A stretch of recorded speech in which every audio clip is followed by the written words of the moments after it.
I can do that if you want me to. Want me to run? That's we'll start with ordinance number 535, since that one's Mr. Days on the other one. It's an ordinance to amend section 213-5, 213-7 of the city code, revise them to find the amendment section 230-21 to clarify special exemption requirements in the downtown gateway district and remove redundant language to amend section 230-46 to revive the site plan requirements and procedures. So we'll start with any comments from the floor. 3 minutes if you have any comments from the floor.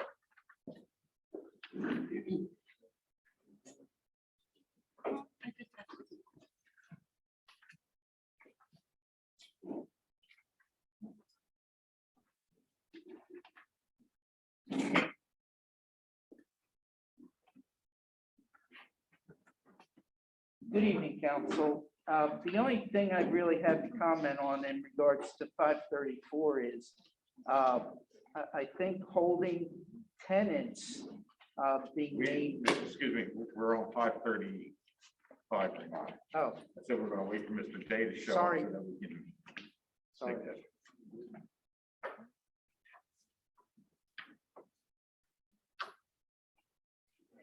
Any comments from council? No, I'm gonna call him. I just texted him. Oh, I did too. He could be stuck in traffic. Well, he's coming from here. He's coming from where? Councilperson Smith, do you have anything on this ordinance? I do not. Okay, Councilperson Sauter, anything? Not on this ordinance? one, no. Mr. Roscoe, do you want to clarify any language in this ordinance or anything like that? There was only one edit recommended by the planner and planning commission, and it's on page 9, at the top of page 9 of the red line version, if you have that in front of you. We are talking 535, right? 535, that's right. Okay. Talking about approval of site plans, and there was a word in there that did not make sense in a particular provision. So what they were talking about is there are certain site plans that involve the creation of roads or other public ways that would require adoption by council via ordinance. And this language at the top of page 9 says that when the site plan does not include new streets or public ways, it can be approved via resolution of council. And so the reference to site improvements are obviously, there's going to be site improvements. That's why you're there. But you're just not creating new roads or public ways, and therefore you can adopt that by resolution instead of ordinance. And that's the only change that was recommended out of the planning commission. So at there, it's a point 2 or section 2. That's right.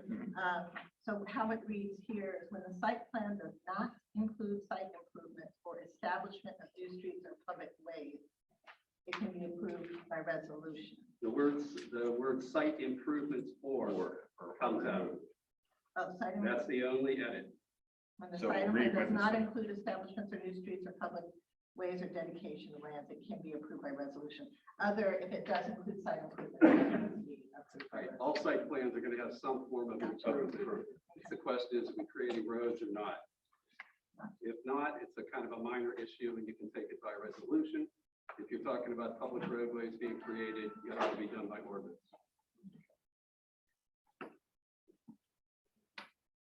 I think if there aren't any more comments on this, I think we can wait a few minutes. Oh, yeah. Not until 7. That's my plan. I'm okay with that.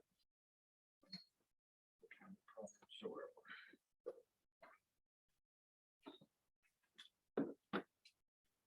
this is the ordinance, so we can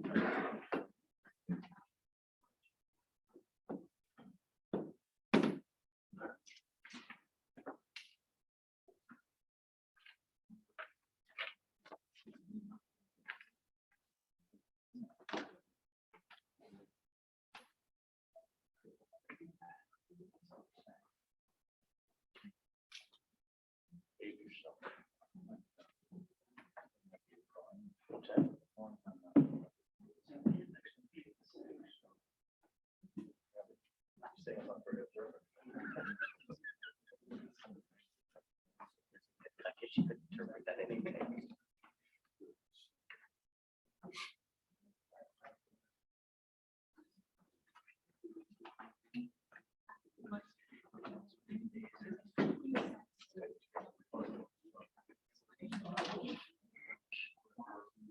They were part of the package. I haven't even looked at those yet.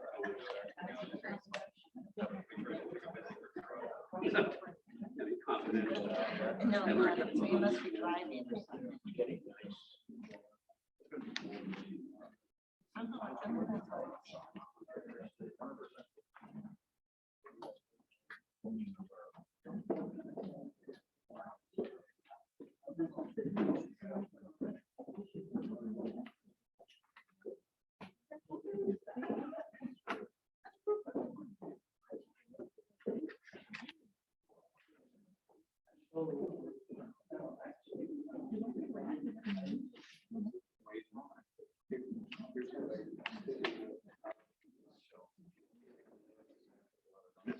Once you do your, I'll call it a merger, it's really not. Is you've done.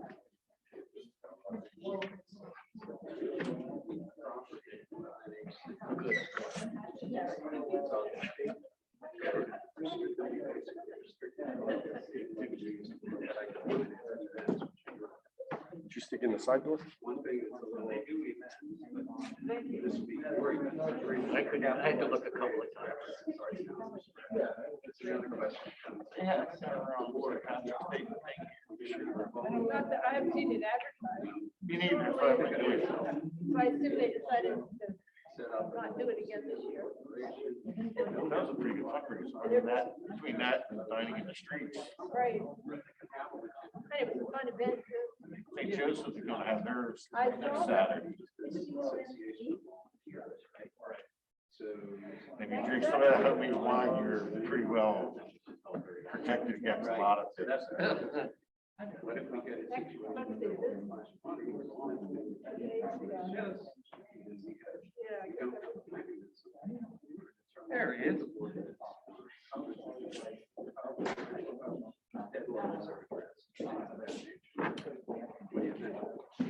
It also creates an opportunity in the future.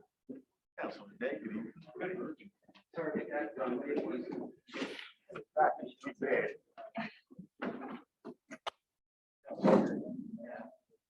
Yeah, kind of trying to avoid all that.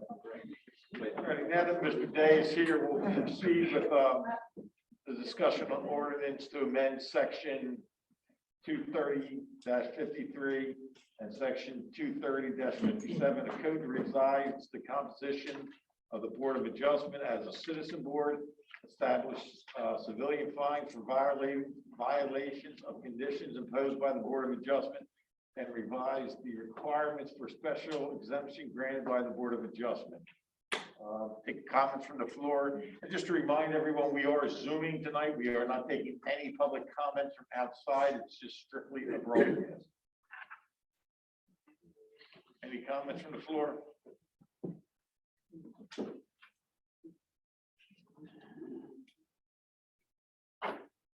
Good evening, council. As I had started to say before concerning ordinance 534, I think it's phenomenal. I think both ordinances as proposed are good. The only thing that I would request to change is when you're naming the responsible party, that I would not include the tenant. I would just, like in any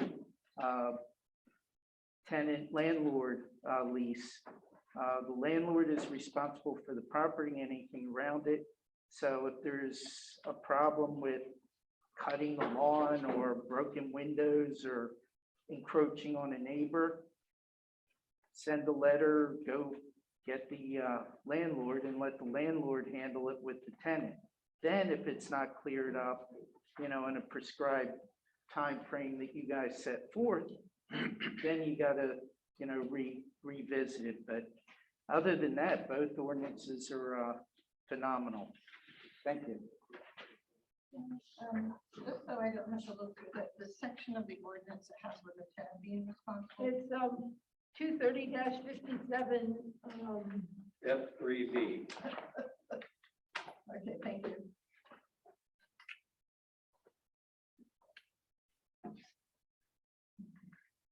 Mr. Day, you have any comments on this, sir? On the ordinance itself? or the Yes. speaker? On the ordinance. Not on the ordinance, no. Council President Leary? No. Council President Saunders? Well, my only question was about the recommendation of the planning commission to change it from 4 citizens with the mayor as chair and the solicitor, engineer, and planner as in advisory roles to changing it to including the solicitor and engineer as voting members with 2 citizen members and the mayor as chair. I didn't understand their concerns. I read the minutes of their meeting. I mean, I understood what they said. They felt that people would make decisions based on emotions instead of based on the law. Well, the city solicitor would be present to advise them on the law. And I think our citizens are intelligent enough to understand that they can't make decisions that are contrary to code. And so I just don't understand that objection to having the solicitor and the engineer and the planner in an advisory capacity instead of a voting member. We made that change on the Historic Area Commission some years ago to change the architect from a voting member to an advisory member. And as far as I'm aware, that's been working quite well. So I don't see why that's a problem with the Board of Justice. Thank you. Mr. Schmidt? I guess the only comments I would make, I think the ordinance is fine as written. I went back and forth on the citizen involvement on the Board of Adjustment, and I tend toward more citizen involvement rather than less, and that's one reason that I approve of the ordinance as written. I also have been persuaded that other towns near our size do it this way, and it works.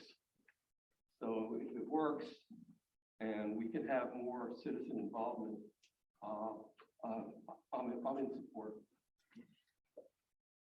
Actually, I would like to go back to that 230-57 F3B, where it mentions the tenant or occupant of such property.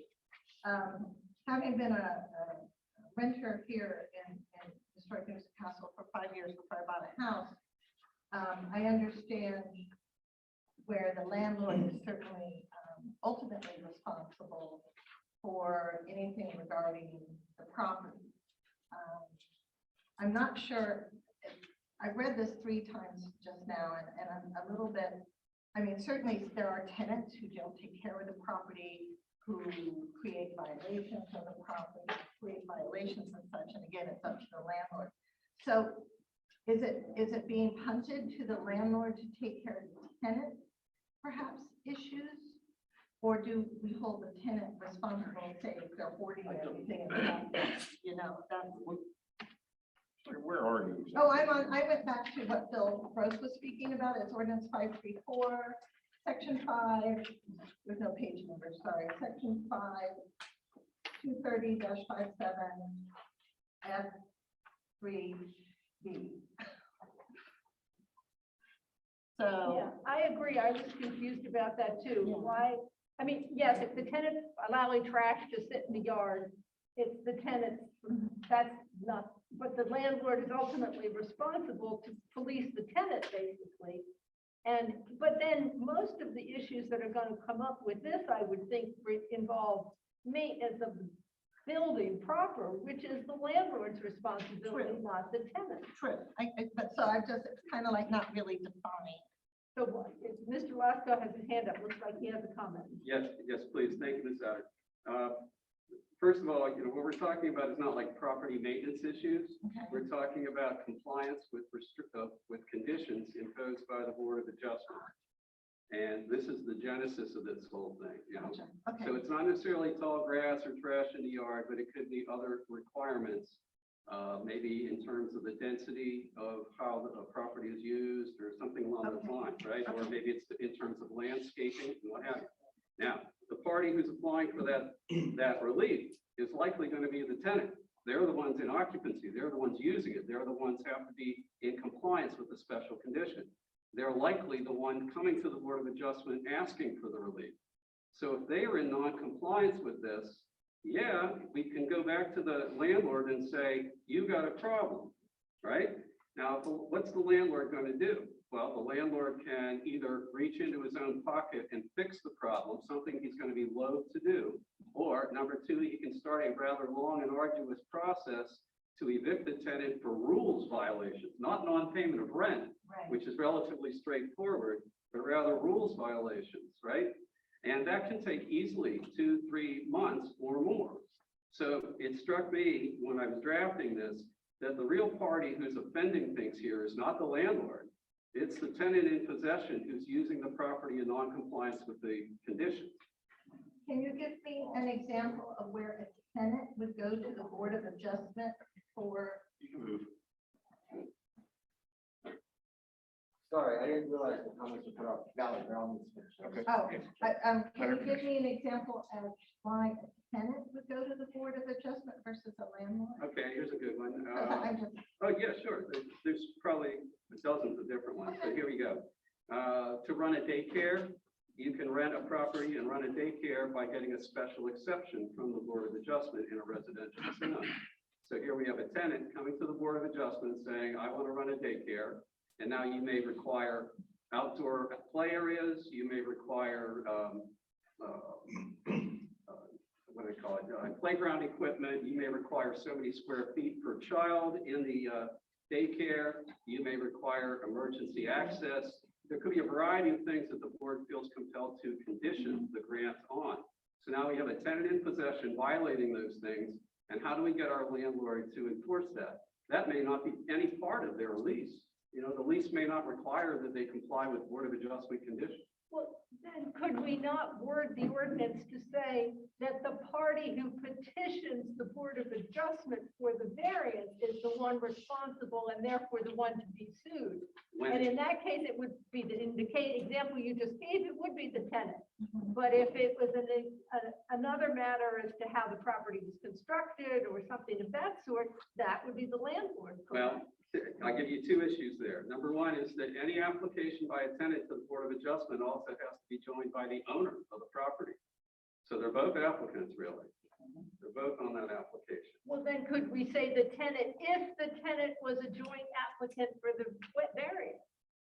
If the tenant, well, they always are. That's what I'm saying. They Always, tenant, a yeah. residential tenant in a, now you're giving an example of a business being operated in a rental property, and I Right. understand that. Right. But what if it's a strictly residential rental and the owner of the property has not done whatever the BOA required when they granted the variance? Well, look, I can't think of an example for what you just described, because if you're just renting a house, you're a resident. I can't think of an example where you'd be applying to the Board of Adjustment for much of anything. But if you do apply, the owner of the property has to join in that application. It's right on our application form. And my thought is, look, the council makes its decisions any way it wishes, of course. But my feeling is that when you have a real problem situation, you want to bring the full force of the law you have on all parties who might be responsible or who might be able to coerce compliance. So putting some pressure on the landlord to make his tenant comply is not a bad thing. Yeah. I don't want the landlord saying to the city, it's not my problem, you deal with it. Can I jump in for a second? What if you get the special exemption and use your daycare?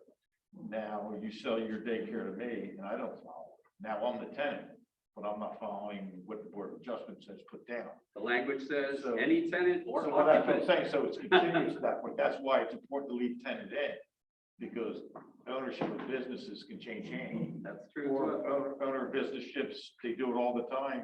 They sell from one LLC to another LLC just to save on taxes. So that's, I think that's a nice, actually, if you think about it, it makes sense because I like it, the daycare. I sell you my daycare. If you don't comply, then Russ is stuck because he's the owner. But you didn't apply for the variance, but the variance is there. So. Can I just let Mr. Matthew have his, good. Oh, thank you. Sorry I didn't get up in Oh, no time. problem. So, Identify yourself for. oh yeah, Matthew Alexander, Washington Park. So regarding the issue of responsibility for violations, I would only point out that the city would be putting itself in the position of investigating and making determinations if it tries to look at tenants for a lot of the issues, unless something is a very clear-cut violation on the tenant's part. You know, landlord tenant code in this state provides for landlords to be able to bill tenants for any damages or charges resulting from improper use of the property already. So there's already a mechanism where landlords who are hit with a violation can pass that along to the tenant if they feel that's appropriate. The other thing I would say is that I disagree with the planning commission's suggestion to not go with 4 citizens and the mayor. I think I agree with Ms. Sauter's statement that, you know, getting more citizens involved is better. Same thing Mr. Smith said. One of the rationales that was, I watched the planning commission meeting. One of the rationales that was given was the possibility of conflicts of interest coming up more often on an all-citizen board. And I just completely reject that. I don't think there's, you know, it's any more likely for citizens to have a conflict of interest than professionals. So I would support the original composition of the board as proposed by Mr. Day. Thank you. One more thing, I'm sorry. And I see the wording is very convoluted. I'm not gonna say convoluted, it's simple, but it's convoluted. But this is having, you know, I just circled, this is having to do only, not a violation of you having too much trash or anything like that.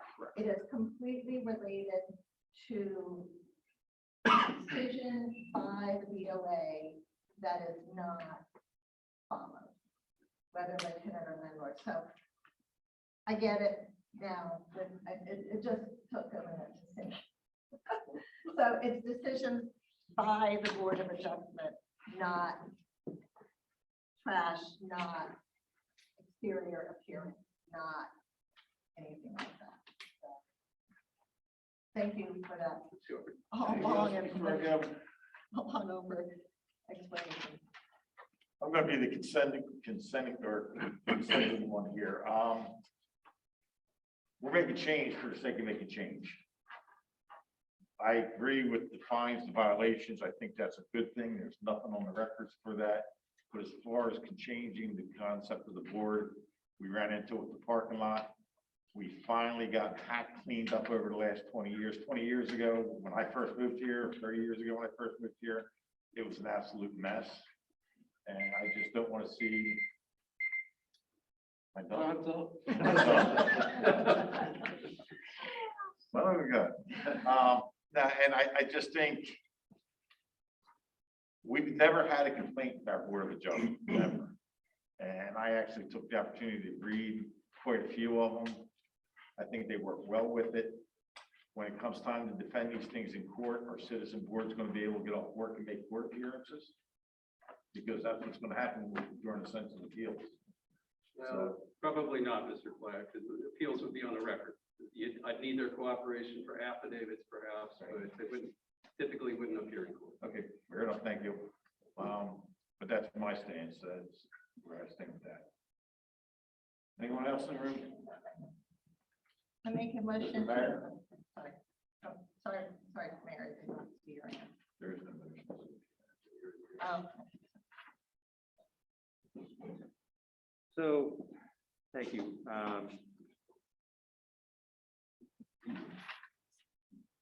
I really think this needs a lot more thought, to be quite blunt. Let's not confuse this with the Historic Area Commission, okay? I was on the Historic Area Commission. I think I may have been the only person in this room that served on the Historic Area Commission. That had a multiple decade history of being inconsistent, consistently inconsistent. And it's a citizen decision-making board, and it was consistently inconsistent, very truthfully, because it was kind of who you knew. That was one of the problems. In fact, it was a major flaw with the Historic Area. You need to wrap your head around that. For those of you that live in the historic area, for a minute, wrap your head around the prior 30 years of the Historic Area Commission's work and how it was consistently consistent, and treated residents very poorly. That was riddled with complaints. When I got elected in 2017 to the city council, it was quite clear that that needed an awful lot of sanitation. And the Historic Area Commission and the council then created the Historic Review Commission, and that led to a lot of the changes that we see today. We have much more transparent and a much better organized commission. And we've got far, far fewer complaints. So let's not confuse. That's also a decision-making body that does not have judicial. This is a judicial procedure, okay? I mean this in no offense, okay? I've been now in 3 years chairing this board, and I've been to more of these meetings, more of these hearings than I'm looking at collectively of the 5 of you. I think you need to understand the process better. If I went through, and I asked each of you independently this question, how many times have you had complaints? How many times have citizens knocked on your door, sent you an email and said, that process is unfair. That process is inconsistent. That process isn't treating you well. For most of you, the next time will be the first. In Mr. Lasco's tenure as solicitor, which has been 10 plus years, 2 times have decisions been appealed and gone to Superior Court. One was because he inherited it when he came on about a decade ago, and only one since. People have come away from the process and they have felt that they've been treated very fairly. The city accomplished what it needed, the applicant got what they needed, and the neighbors' interests were accommodated at some level too. But remember, if you pass this is a judicial procedure. And if you think for 1 second that the people you will appoint will not be influenced unduly and politicize some of these decisions, then look no further than the conversation that the Planning Commission had the other night. We don't really want to upset Mr. Day. We understand Mike's position is, I don't favor this, so we're gonna cut it right in half. Okay, this is a solution in search of a problem. Period. I had 2 conversations with Mr. Day, and in response to things that you said publicly here. And I like Joe, let me just say this. I mean, it is not personal. We could just have a disagreement.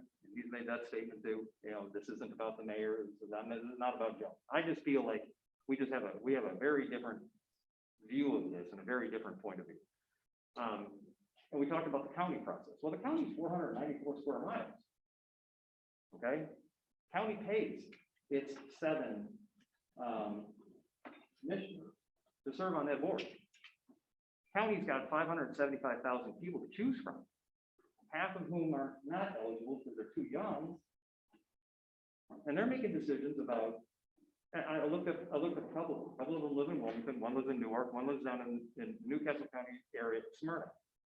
They're making decisions about Fort Penn and Augustine Beach. They don't live there. And the process isn't flawed. So they don't live amongst the places where they make decisions either. And that is not a complaint. And all the time I've been on planning commission, PAC, council, and mayor, I've never had anybody say, geez, Board of Adjustment and the people who serve on the Board of Adjustment really treated us poorly. And they don't understand us because they don't live here. Never heard that complaint once. Not even a hint. I hear other communities try this. Well, I don't know. I mean, there's 80,000 units of local government in this country, okay? There's a lot of municipalities. So before we start comparing apples to apples, let's make sure, do they have industrial parks? Do they have historic areas? Everything is a little, if you learn nothing more, when I was on the planning commission, every piece of ground is different than the next piece of ground. You can't assume that what was okay over here is going to be okay over there. It's not that simple. Venue and fairness. You know, we live long enough to know that sometimes it's difficult to get a fair hearing in a place, and this is a hearing, a fair hearing in a community. Well-meaning people. I am not disparaging the 5,500 people that live here, not at all. However, human behavior is human behavior. And sometimes you have to have a process with people who are less passionate about the arguments being made and who will look at the facts and render a judicial decision. And they're not influenced and they're not worried about running into somebody at a local restaurant, at a social club, being disinvited for dinner. It happens. It happened with the Historic Area Commission for a long time here, folks. I'm not going to take any more of your time. It sounds like from some of your comments, you've made up your mind. I will not support this. If you choose to do this against someone who's had the experience for the last 3 years of chairing these meetings, do as you wish. Do as you wish. In the name of, I guess, what? Transparency, citizens' involvement. Call it what you want. It's optical. It's not real. There's nothing wrong with the existing process. And I would invite all of you to attend perhaps a couple of Board of Adjustment meetings. I know some of you have been to one or two and it's been a long time. But I would ask you to consider what I'm saying. Consider what Mr. Lobster says. He's as dispassionate about this as anybody. He's going to those meetings and getting paid whether he's a voting discussant or a consultant. But I've not had anybody, I reached out to most of you, I've not had anybody say, hey, I've had a whole bunch of folks complain, what are your concerns? Do you think, Mike, this was drafted before, I didn't have any input in this. Nobody asked me what my thoughts were. Do you think this is a process that needs to be fixed? What are the flaws? How can we make it better? No. So those are my thoughts. Thank you, Mr. Mayor. I have a question.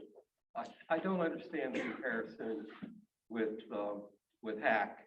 Maybe I wasn't here during the dark days of hack, but what is the comparison? Why did it go bad? And how is this going to go bad? It was clubby. It was clubby. It was, there were times where I'd show up at meetings and decisions were made because somebody reached out to the chair and that person got special consideration because they reached out to the chair and didn't have to appear before the Historic Area Commission, got a chairperson's approval, And everybody else that had to come to that meeting had to sit in the meeting, wait their turn, make their case. And then in some cases, get absolutely shredded by the then historical architect. It had a terrible, terrible reputation. And Mr. Mayor, if I could jump in on that for a second, please. The body changed with each council. So council had its will, so depending on the council that you had, was the people you had. So that, we're only looking at 3-year terms, councils go 4. And that's something else. I do have one other question for Mr. Lasco, and Mr. Dave, if you don't mind, by some of my head, I kind of forget slightly. Yes, sir. Since you are going to be an advisory to this board, your decisions aren't binding. You're just advising. I give advice, and the residents can choose to accept or reject. Okay, fair enough. Just Mr. like Dave? any other client. Yeah, just a couple things. It's obviously that I have fundamental differences with the mayor and his thinking. I believe the citizens of Newcastle should be making the land use decisions for the citizens of Newcastle. There's a couple themes that keep coming up, and one is my employer. I'm not sure why that's brought up. This has nothing to do with Newcastle County. It has to do with changing the Board of Adjustment here. Second theme, everybody says it's optics. This isn't just optics. The point of this legislation is that we have a city engineer or a city planner review the request, provide a recommendation for the Board of Adjustment. This is not taking this is not taking the professionals out of the process. It's making them advisors, where in my opinion, they should be. So I also served on the Historic Area Review Committee, and we proposed to change the rules for the Historic Review Board. So we didn't add professionals to that board. We took them off. The mayor may have some problems with some individuals that sat on that board and making it easy for some people, but that has nothing to do with what we're doing here. I'll still go back and say that there's plenty of small towns in Newcastle County and in the area that are actually doing the same thing. Delaware City, Ellesmere, Bellefonte. This isn't anything new. But again, I believe the citizens should have input on the decisions that are made in their area. That's exactly why we elect council. Maybe we should just hire councilmen and women then. If we don't believe we can make the great decisions, it's just fundamentally, that's what I believe in. Thank you. I would just offer this rejoinder. We have elected bodies. This again is the judicial set. You got to bear that in mind. These are two very different policy making, absolutely should be representative of the public. Yeah. But I think you better think long and hard before you staff a judicial process with people who are not going to be dispassionate about the cases that are brought before them. Thank you, Mr. Mayor. I just want to say, I don't think it's fair to compare this change to the way HAC used to be. We all agree that HAC in the past had a lot of problems. When I first moved to town, I heard the same comments that the mayor referenced of, well, if you know the chair, you can get what you want, and if you don't, you have to wait your turn and be treated rudely by the architect and so on. Well, that's not the case anymore. We changed the Historic Area Commission, and now I don't hear those kinds of complaints. So I don't think it's fair to say, well, this is what happened in HAC, so therefore we shouldn't change the Board of Adjustment because it'll just go back to that kind of thing again. I think that's the apples and oranges comparison, because the Historic Area Commission isn't like that anymore. Thank you. Yes. We'll go into this public hearing and move into our regular council meeting, Tuesday, March 8th. Roll call, please. Oh, Kim, I'm sorry. Roll call, please. Council President Michael Platt, Present. Councilperson Joseph Day, Present. Councilperson Valerie Leary, Present. Councilperson Russell Smith, Present. Councilperson Suzanne Souter. Present. Also present is the Mayor Michael Caranta, City Administrator William Martindale, City Treasurer Janet Carlin, City Clerk Kathleen Walls, Chief of Police Richard McCabe, Building Official Jeffrey Buckstrom, City Solicitor Daniel Losco, City Planner Chris Rogers, Vincent Barbone from Wisman and Giordano and Associates. Thank you. I think we're gonna skip around a little bit tonight. We'll give Mr. Boone first shot at the meeting, so he doesn't have to sit through the entire meeting tonight unless he chooses. So we're gonna go to resolution 2022-06, a resolution to approve fiscal year 2021 financial audit. If I get a motion on that, So moved. do I have a second?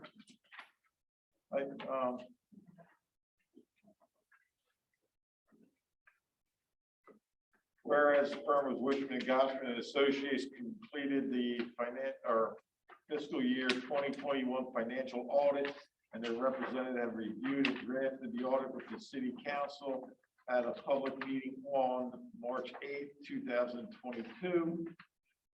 Now let it be resolved, therefore let it be resolved that the city council hereby approves fiscal year audit 2021 for fiscal year 2021 financial audit. Sir? Yes, sir. I'm sorry. But before we get to, excuse me, I thought I gathered everything before I left home. Do you have an additional audit? I'm sorry, I had this stack. I cried, look. Sorry, thank you so much. Thank you, sorry, pardon me. Go ahead. Go ahead. Sure.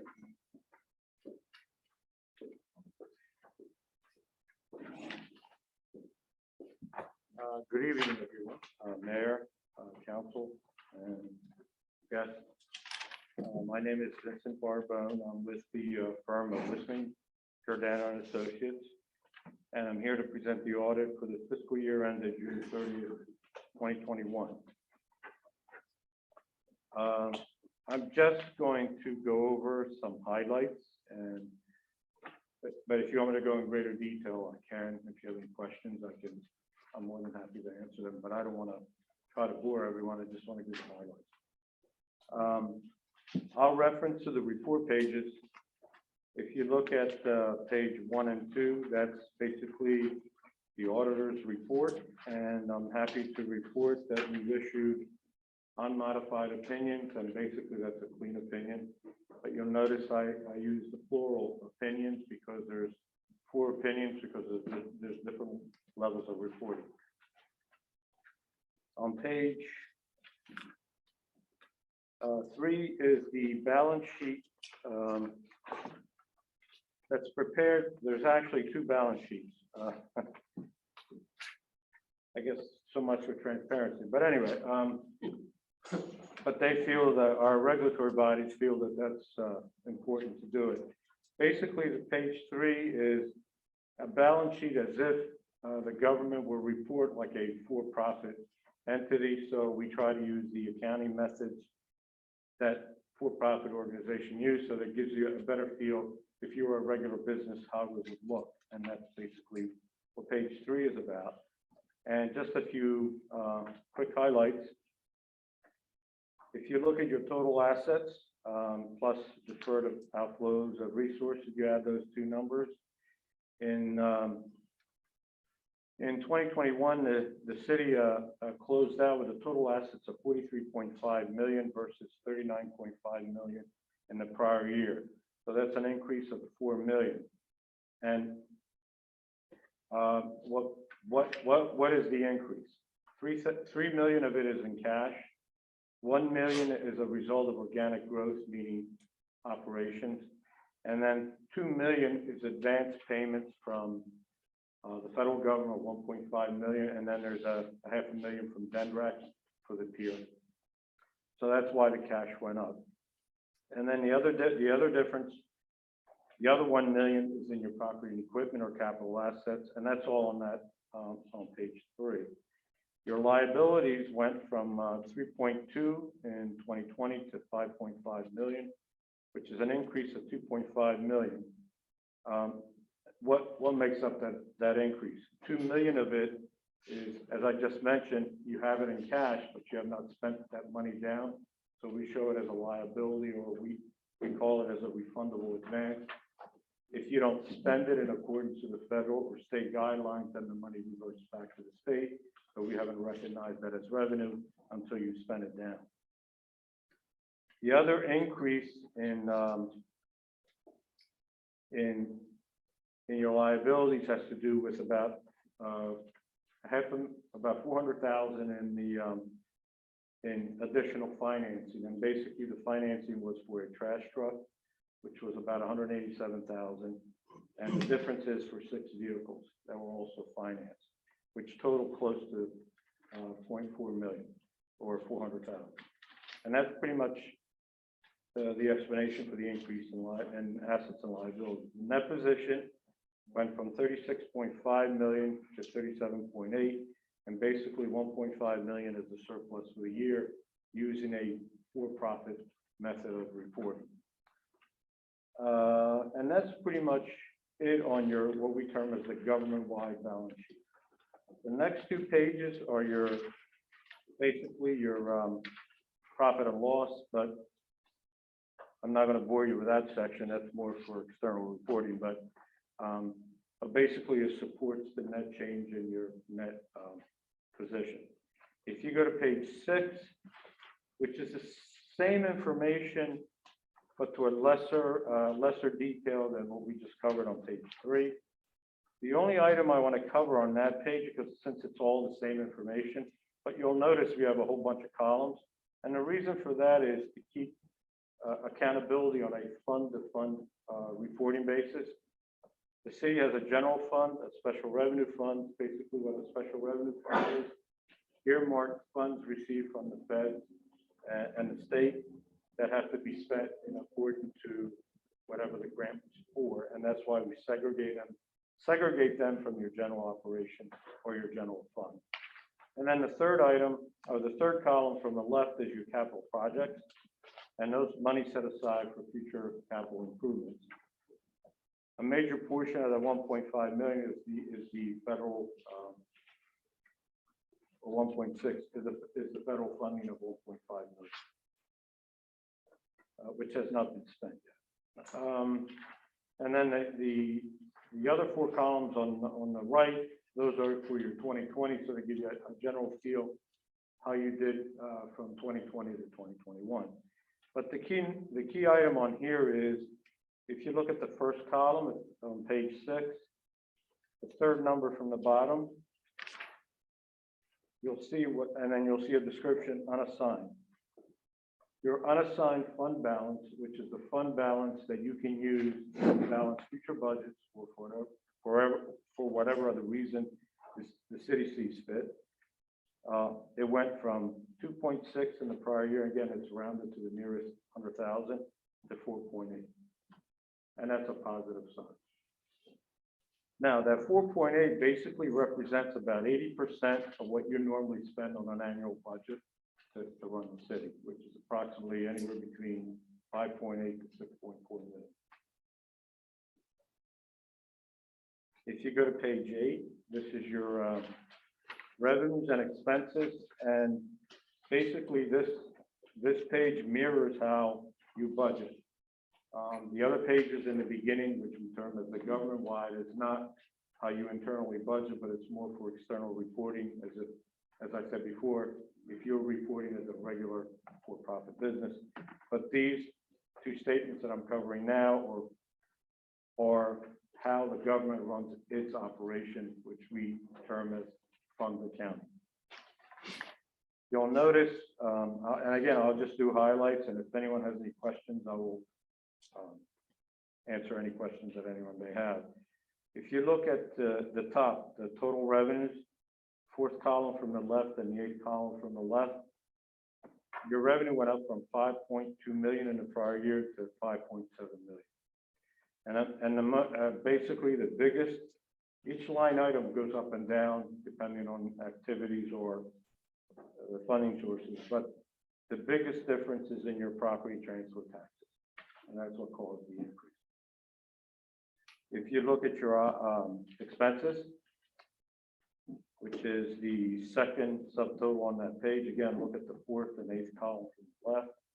You'll notice in 2020, your total expenses were 6 million versus almost 6.5 million this year. And the reason for the increase in 2021 has to do with your street project. So your capital outlays went up drastically because of that project, which is fully funded. Then you look further down, other than revenues and expenses, there's other activities that impact the city, and you'll notice, and again, fund accounting is quite different than how we report for a for-profit organization. In a for-profit organization, whenever you finance something, it's not a revenue source or a source of funds, but it's a liability. But on a governmental or fund accounting reporting, it's a source of funds. And basically you borrowed over 383,514. Then you also received funding from disposal of units to replace, when they were replaced with new ones, they were either traded in or sold. And then there was also a large amount that came in from Delaware for reimbursement of a specific project. And then also you'll see the funding from the annual funding from the Municipal Services Commission. All said and done, if you look at the first column, the general fund closed out the year, it's the third number from the bottom, and the first column closed out the year with a surplus of 317,000 versus last year of 108 or 119,000. If you look at operation in total, which includes the special revenue and capital project fund, the total is for 2021 was to close out the year with a surplus of 446 versus a deficit of 87,000 last year. So overall, in summation, the city had a good year given the pandemic. You had an extremely very good year versus last year. And I want to stress that in my experience of doing government audits for the last 35, 40 years, it's not by accident, it's by the personnel at the city level and also the administration, which is council, mayor. I mean, it doesn't happen by itself. There is a plan or a cohesive effort to achieve results such as these. And I want to congratulate you on that. There's a lot of the, I guess I'm getting stuck here, but there's a lot of other information in here, and I'll just do a quick highlight. And I know it's very, the report is very long, but I just want to hit a couple items, and if you have any questions, please ask. Pages 10 to 14, those are your policies that we use to generate the numbers that we just discussed. And at the bottom of page 14 is your property tax schedule and when they're assessed and when they're collected. Then page 15, note 3. The only thing I want to say that the year at the city at the end of June 30, 2021 had approximately $8 million in cash. And I'm happy to report that it was either FDIC insured or fully collateralized by the financial institution that held the deposits. So you are not at risk of losing any money should there have been a default at the bank. The bottom notes 4 and 5 are just general information that we're required to disclose. Page 16, note 6 gives you a breakdown of your property and equipment as of 2021 and 2020. Again, the reason why we show both years is because these are comparative statements. Pages 17, note 8 gives you a quick summary of your debt commitments, and then what follows is the payment schedule, which is on page 17, 18, and 19. At the bottom of 19, we're required to summarize all those debt, individual notes and bonds, and show them in total and what your total annual debt service is. For example, for 2022, if you look at the bottom of page 19, the table at the bottom, the first number of 2022, if you look at the fifth column from the left, it's 358,000 debt service for 2022. Should nothing should you add or should you not add or delete? That's basically what you need to fund your debt service. Keep in mind that the general obligation bonds, the 1.3 million plus the interest, that's been funded by the trustees. And so really what the city has to actually pay out of its budget is what's under the notes payable, the 537 plus the 69.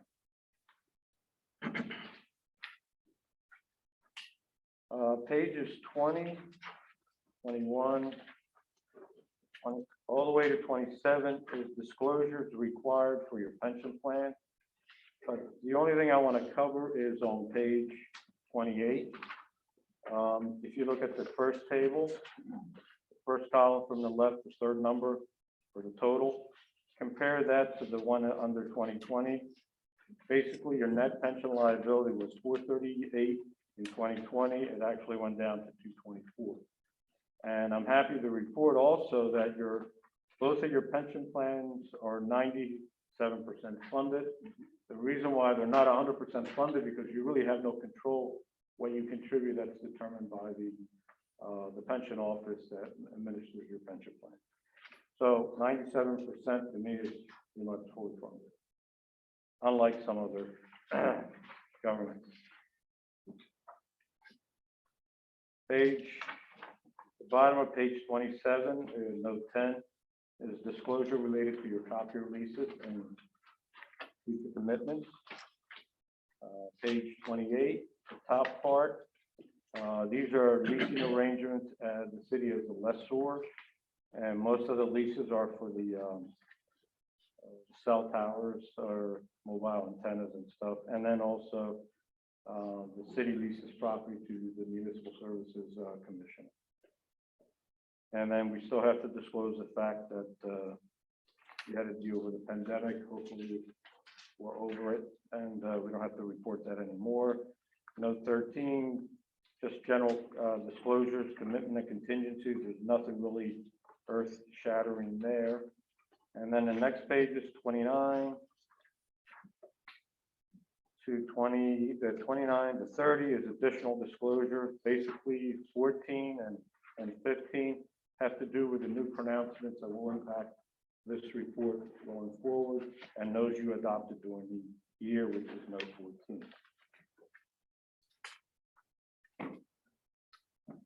Page 31 gives you a better understanding how well you did based on your budget. The one thing I want to point out is if you look at the third number from the bottom, the second column from the left, net change of fund balance.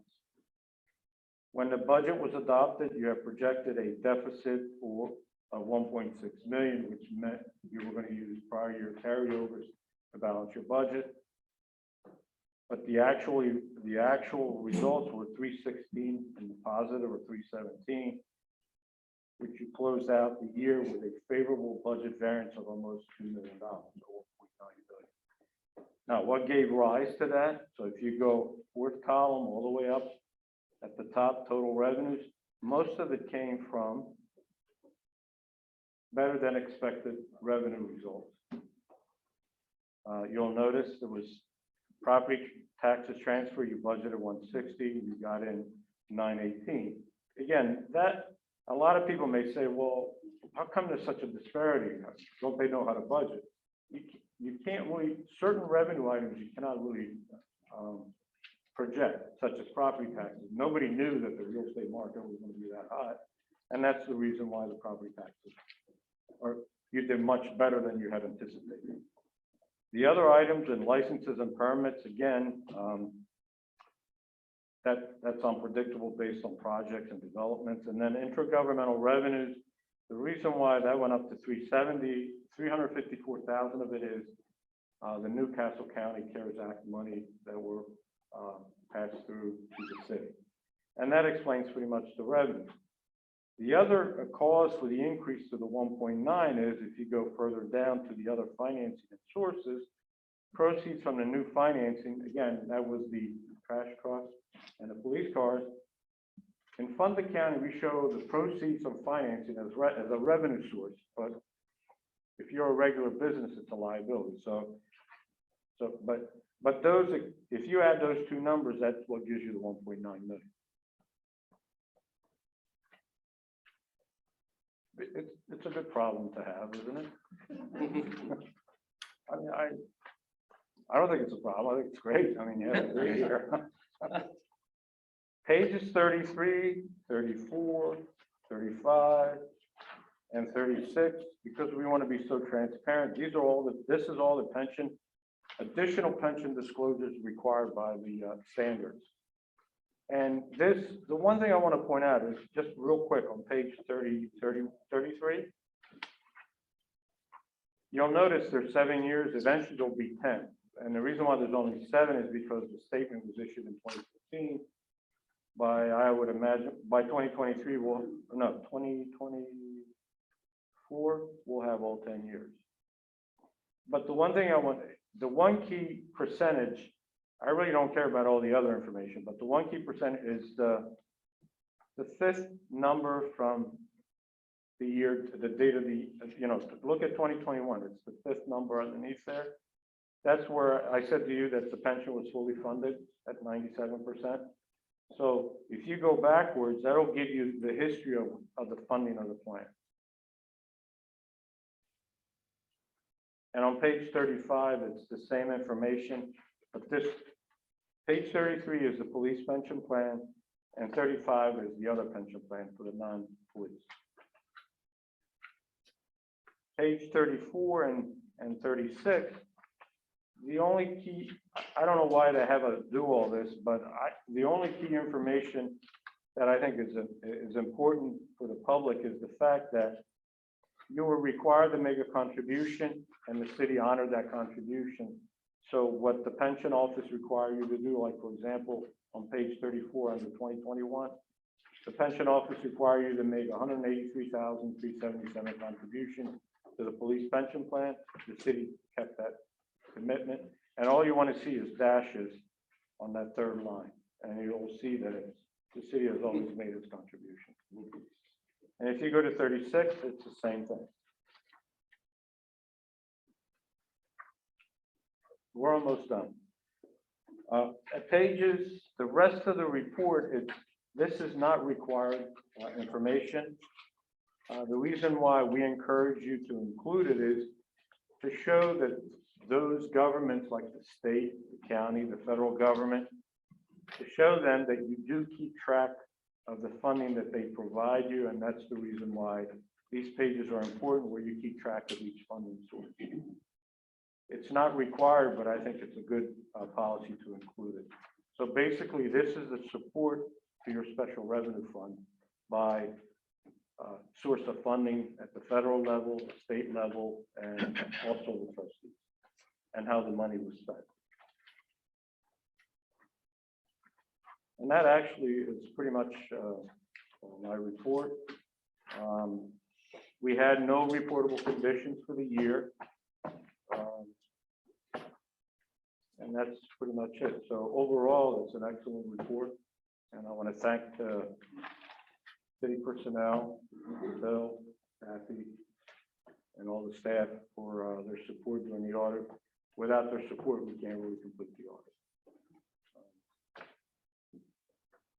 That's pretty much my report. Any questions from council? Thank you. I'm sorry, if council doesn't have a question, may I ask Mr. Barbone a couple questions? Sure. I appreciate it. We discussed, you had mentioned in our meeting yesterday about your observation about the ARPA funding. Could you share with council your thoughts on that and the way you would? Yeah, I don't know if many of you watched the State of the Union address by the president. And in that, the one thing, as an auditor, the one thing my ears were open to were the fact that he said, we know that there's a lot of abuse with all this COVID funding. We're going to increase our efforts. What that means is that we as auditors have to be very keen and make sure that money is spent correctly, or else we'll all be in hot water. But what was impressive to me is that the city took the effort to seek a legal opinion on how to spend the money from those attorneys that specialize in this area, which I think is a good, given what the president said, I think it's a good step. And I was very impressed because I haven't seen many other governments do that at this point. So I just wanted to congratulate you on that. And Mr. Platt, if council again doesn't have another question, I just have one other question for Mr. Barbeau. Okay, we're getting ready to go into our next budgeting session process.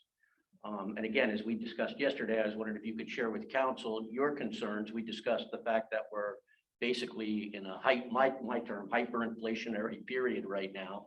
And that, again, that's my term, but we also discussed the fact that projections are that it's not going to get any better, it's going to get worse. Yeah. So maybe if you could just share your concerns or I- observations in that regard, I'd appreciate it. I think it would be. I think because you had a good year, I think, and I mean, there's a lot of economists, I'm not an economist, but I mean, I always listen to what they have to say. And because of the war in Ukraine and that's causing inflation to get even worse, and the actions that the Federal Reserve is going to take, I think a lot of the revenue sources, like for example, property taxes, you had a banner year, but I think you'll probably have a good year ending 2022, but going into 2023, I don't think a lot of people are going to be buying real estate because it's a hot market, the interest rates are going to go up. So I guess what Bill and I were talking about was the concern I have is you do have a surplus, but use it cautiously because we don't know what the future will bring. And I think, and I look at it from, if all of us, most of us, I guess, are old enough, maybe not everybody, but well, we know that the economy goes in cycles, and it used to be every 7 years we'd have a recession, but it's been since 2008. And I think if we're heading into one, it's going to be a very difficult one. And since the government has overspent, the federal government has overspent a lot of money, they gave out a lot of money, I think they're going to start tightening, and that's going to have an impact on the economy. So where I'm getting at is, I think not only us individually, but also government should be very prudent if they do have a surplus to guard it and not go on a spending binge. That's just my opinion from the years I've been doing this. So, because I've seen what can happen, and I've been through that, and I can't mention names, but I've seen it. So, And that's a good point, because I think, I do want to thank staff and Mr. Barthel for this, and even council. Last year, we made a lot of hard decisions. We kept everything very conservative, and things went in our favor. Hopefully, we get the same objective this year, but odds are it's not going to. Gas going to $6 a gallon, so forth and so on. So it's a good point to think about going into the next budget. I mean, we're in that season, so it's time to start thinking about it. Like I said, I think as a team, we did a great job last year, and the numbers prove it. So I just think we should keep that same attitude and open-mindedness through the entire process. yeah, because because we are headed into a recession. The question is, how deep will it be? And nobody knows what the outcome of the war is going to be, and that's going to have a major impact on the economy worldwide. And so, all I'm suggesting is that use the money prudently so that you don't have to increase property taxes should things turn around. So, again, it's probably not my place to say, but I think you had a great year, and I think you have an opportunity to move forward and do a lot of good things. So. You know, one of the things I'm looking at the budget is, and perhaps I'm looking at it too simply, but I see some of our funding is almost,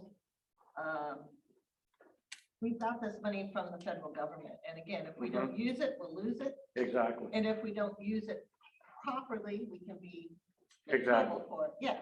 So I think some of our numbers here, when we're looking at this, I feel, I don't know if the word is artificially, but maybe it is slightly artificially inflated because It is we not. do have that money sitting there. It is not, because you'll notice when I hopefully I made it clear, you have the money in your cash account, but we also have set it up as a liability. It's not in that 1.9 million. It hasn't been reflected. The only time we reflect the revenue is when you spend it. Because technically, if you don't spend it, then you have to write the check back. And you have to write the check. Yeah. But keep in mind, you only received half of it, there's another half coming. And the administrator, I mean, he's been keeping us abreast of what's going to happen. I mean, he's in contact with the lawyers, he's in contact with all the other governments. I mean, I think we're probably playing it too cautiously, but that's not a bad position to be in, because in the end, if we get to keep it all and it's all ours, then. But we have to We do spend it. it, and we have no project pointed for it right now. Well, that's what And if the we committee's don't- coming up for. We don't spend it. Well, you have, the nice thing about this particular federal funding, you have until, I think, December 31st, 2024. huh? 2024. Those Of both the are- 2024. So you have time, and you've already taken the steps to see how you can spend that money, and not get into trouble with the Fed, because the one thing I can tell you, whenever you spend federal funds, there's two sides, and I've seen this. When you deal with a program, people from the program side, they'll say, yeah, you can spend it. But whenever they do that, if they say that you can spend it, get it in writing.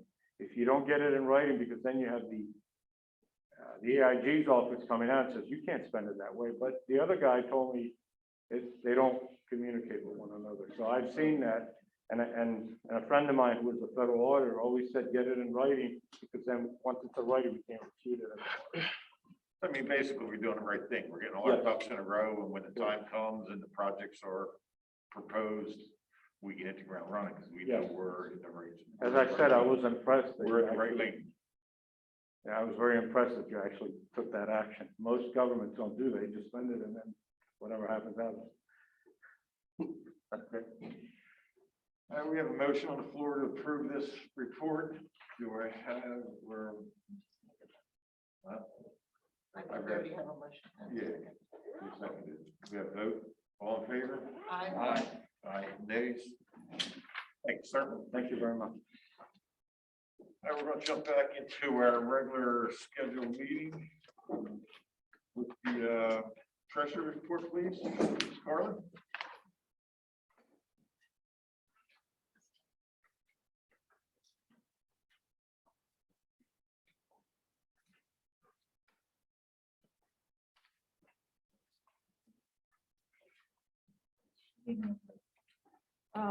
This is the unaudited treasury report as of February 28th, 2022. The unrestricted funds, $6,353,284.91. Total restricted funds, $2,983,791.86. Total in the cash accounts, $9,337,076.77. Since we were talking about the budget just preliminarily, I took a look at we all know the fuel is going to be going up, and I want you to be aware that right now, under public services, we're at 124%. It probably will go up to 185% before the year end, and the same with the public protection. So you just have to be aware of that when we go into budgeting.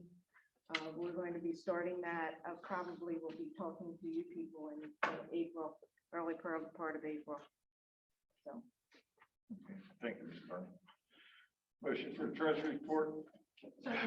Second. All in favor? Aye.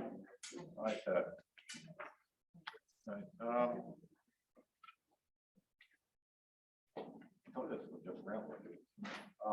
Approval of the minutes from the February 8th, 2022 public hearing.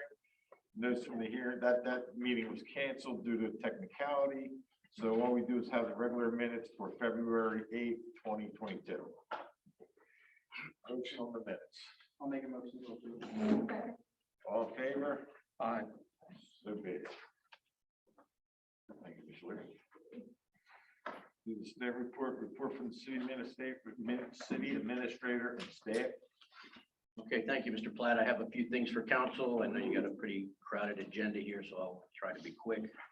The Delaware Street Railroad Crossing Project. I had heard through the folks at MSC, actually an update from the mayor while he was sitting at the MSC board meeting, that project has been delayed out for 3 years. That's what we were told. So what I did was I circled back with my contact from Century Engineering, who would not confirm 3 years, only that the project has been canceled this year and that DelDOT will be providing me a letter about the actual, with more specificity. So just to let council know, that's where I am with that. I also wanted to give you an update again this month on the Delmarva project. I did receive an email this morning from Vince Chacon from Delmarva. I think it'd probably be easier if I just read it, that basically the project, so from mid-March to the end of March, they're hoping to finish the mail letters to customers, finish end mail letters to customers. It will take about 2 weeks for the letters to reach the customers, and Vince will provide me and other elected officials a completed copy before the customers themselves receive them in the mail. They are still procuring a contractor for this job. And in April, Delmarva employees / contractors may be knocking on the doors of residents to review the location of the inside meters. And in May, they are hoping at that point they should be able to start construction. There's still a lot of what ifs and should and could.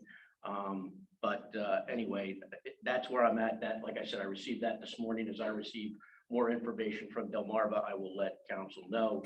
And just as a reminder, the work plan for phase 2 is along the entire length of the Strand, along East 2nd Street from Delaware Street to Harmony Street, and also on Harmony Street between East 2nd and the Strand. So as I said, I will continue to keep you updated. Yes. And maybe this wasn't addressed at all, and maybe it's just gonna have to float out there if we get an answer. If people won't allow them in to find the location of the meter, how will that work? Well, Delmarva is fully aware that that the meters are to be, that they're to make every effort possible to get those meters right. So if they don't contact them, they will continue to reach out to them. So the letters will go out. They will have people knocking on doors. They will have people making phone calls. And, you know, I think they're pretty. Right, but what I'm saying is, Joe Smith, who lives on Harmony in that area, you're not coming in my house. Period. I know you've called me, I know you've knocked on the door, I know you whatever, but you're not gonna come in my house and find out where the meter is. So in other words, it has to go outside.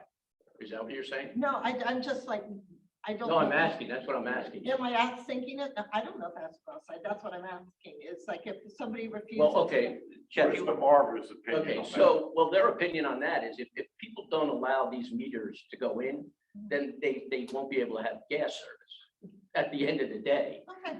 And that's right, and that's what Delmarva has, been saying, that, somebody has, or the resident has to allow these meters, and these, what are they called, Jeff? The regulators have to go in, or otherwise they're not gonna. I just remembered reading a letter to the editor about someone saying this was some weird, conspiracy to find out everything. Maybe that was the floodwaters. Floodwater. Floodwaters. That was a Okay. flood. All Don't right, believe sorry, it. my bad. Don't believe her. Oh, I don't believe it. No, I'm sorry. But again, there's some Right. people who are still like, you're not coming to my house. Maybe they're growing marijuana in the basement. I don't know. Like I said, at the end of the day, if these things aren't installed, then basically they're not allowed, they won't have gas. Okay, all right. I mentioned last month that we were starting the Asthma Negotiations. That's to begin next Monday, the 14th. And as the treasurer pointed out, we start our budget planning. Actually, we set a date for the 22nd, and we will plan to be to council hopefully sometime in mid to late April. If I can make a suggestion or actually a request, I think it went quite well last time around where we didn't have to have multiple meetings to discuss things. So as soon as you get a budget out, let council get it, make notes, approvals, and questions to be asked, so that way everybody is prepared when we sit down, instead of being the first time to look at a budget, waste 2 hours going through it. Absolutely. Thank you, sir. Jeff, you have anything? Nothing further. Chief, or any questions for Jeff at all? I'm sorry. Mr. Platt. I don't have any questions for Jeff. I just want to say that I really appreciated the vacant property listing and update that was very detailed and very informative. It came from Jeff and Furio, and I really appreciated that. And I'd like us to kind of stay on top of that. So that was really good. I really liked it. Thank you very much. Appreciate it. Thank you. I'm sorry, Chief?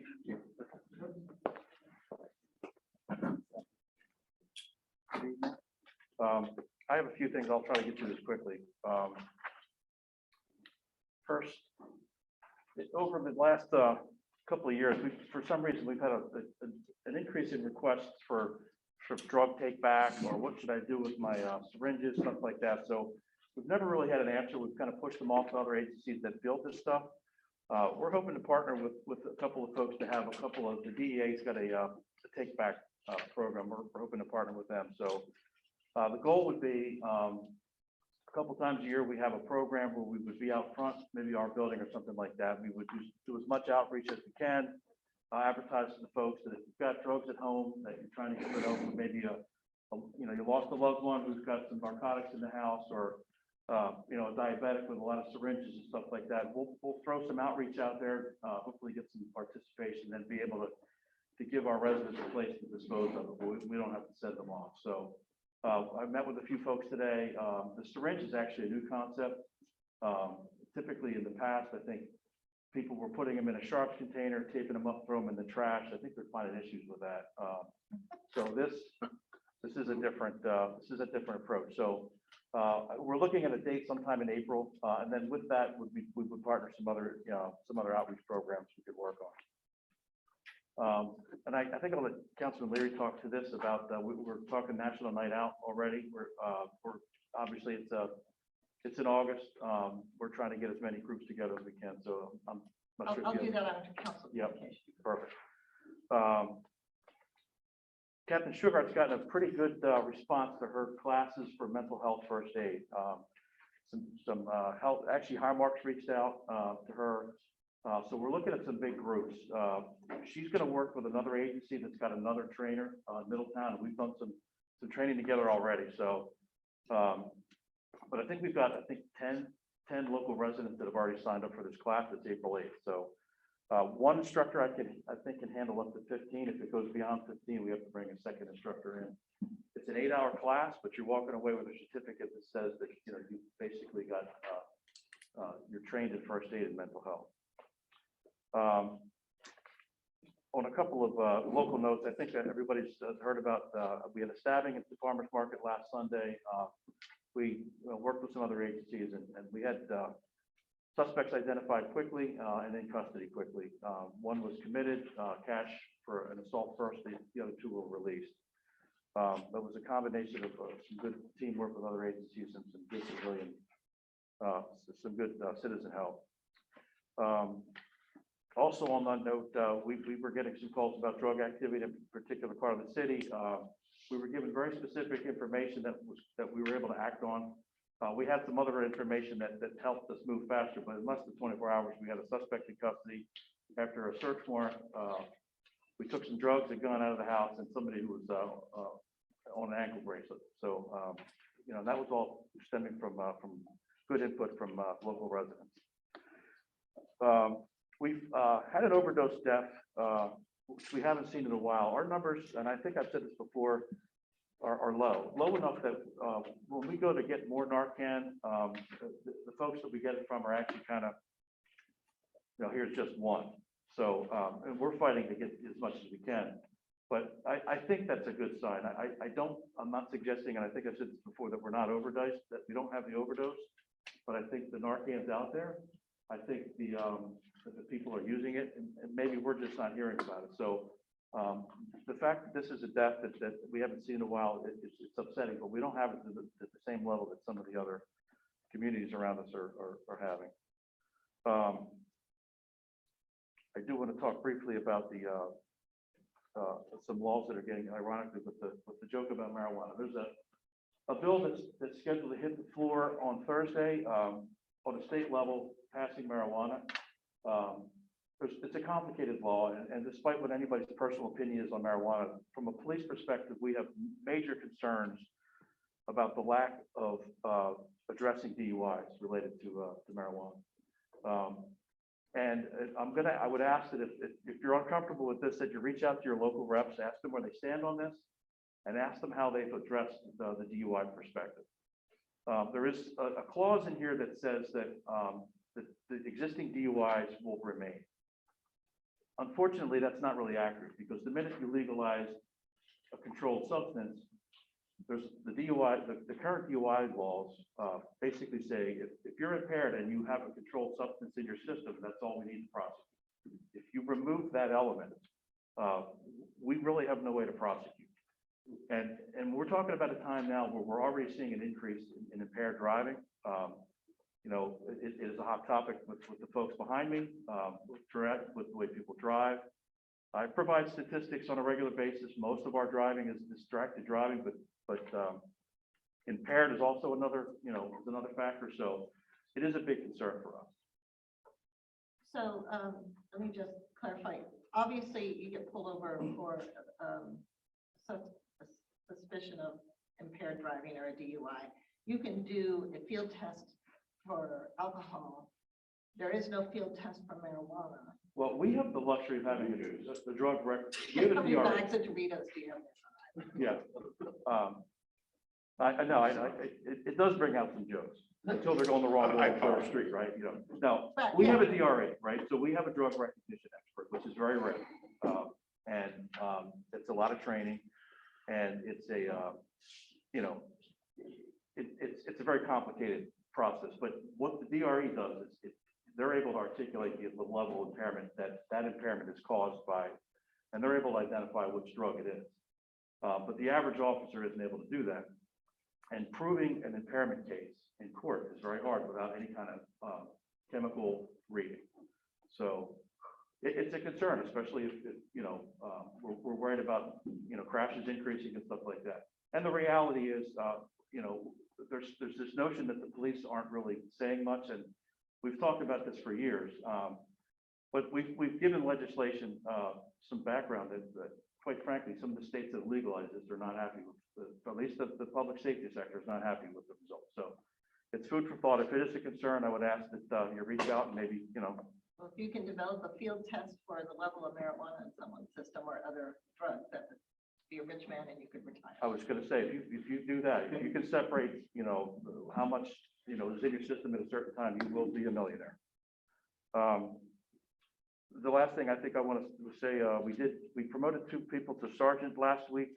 So we have 4 squads and 4 supervisors. So that was a very interesting process. We have some really good folks that tested, and it was a hard decision, but we're there. So Chief, who was promoted, can I ask? Mike Roddick and Kyle Borden. Nope. Kyle Borden. Okay, good. Okay. Hey, Chief, if you don't mind just staying there for you, if you're finished. I just want to congratulate you. I said it privately before the meeting started, and I'm looking at Facebook posts, and there's a gentleman, I'm not going to read his name, but he just said he was a major knucklehead, got in a lot of trouble. He was consumed by addiction, and 2 police officers kind of changed his life around only because they treated him with utmost respect and dignity. Even though they were arresting him, they still treated him with dignity. And one issue, and the other is Bernie Torres, and I just like to congratulate you on just helping out people. I mean, everybody thinks cops are out kicking ass and knocking in heads and that kind of thing, but obviously this post here says that there's a lot of compassion out there, and you guys don't get the recognition that you normally do. So thank you. It's a powerful post, but it's very rewarding to see somebody recover. So that's what this is all about. Absolutely. Thank you, sir. Thank you. Anything else, Mr. Martell? That's it, Mr. Platt. Thank you. All right, council communications. We'll start with Council President Souter. I don't have anything to say, thank you. Okay, Mr. Smith. Just a couple of questions for Mr. Barthel. Separation Day, where are we? We're making progress. There is going to be I can tell you that there will be a change. We're not going to be doing the barbecue this year. We're looking at some other things, and I will have I will have more information, and I plan to have more information in event allies attend our meeting next month. Okay, great. Mhm. And contract negotiations with Verizon and Comcast. In the past, I brought up the issue of abandoned wires, and I was told at that time, and it's been a while, that when contract negotiations took place, that issue would come up. Has that happened already? No, it has not been completed, and Mr. Losco can support me on this as far, we have been speaking to both Verizon and Comcast through, I think you were on council when we hired the firm out of Pittsburgh. I think all of you were, maybe Mr. Day was not, but anyway, so that goes back a few years. We have been working with them. I think Verizon, there's been some issues primarily with primarily with Comcast on some issues pertaining to MSC and where to hang, to work with their poles.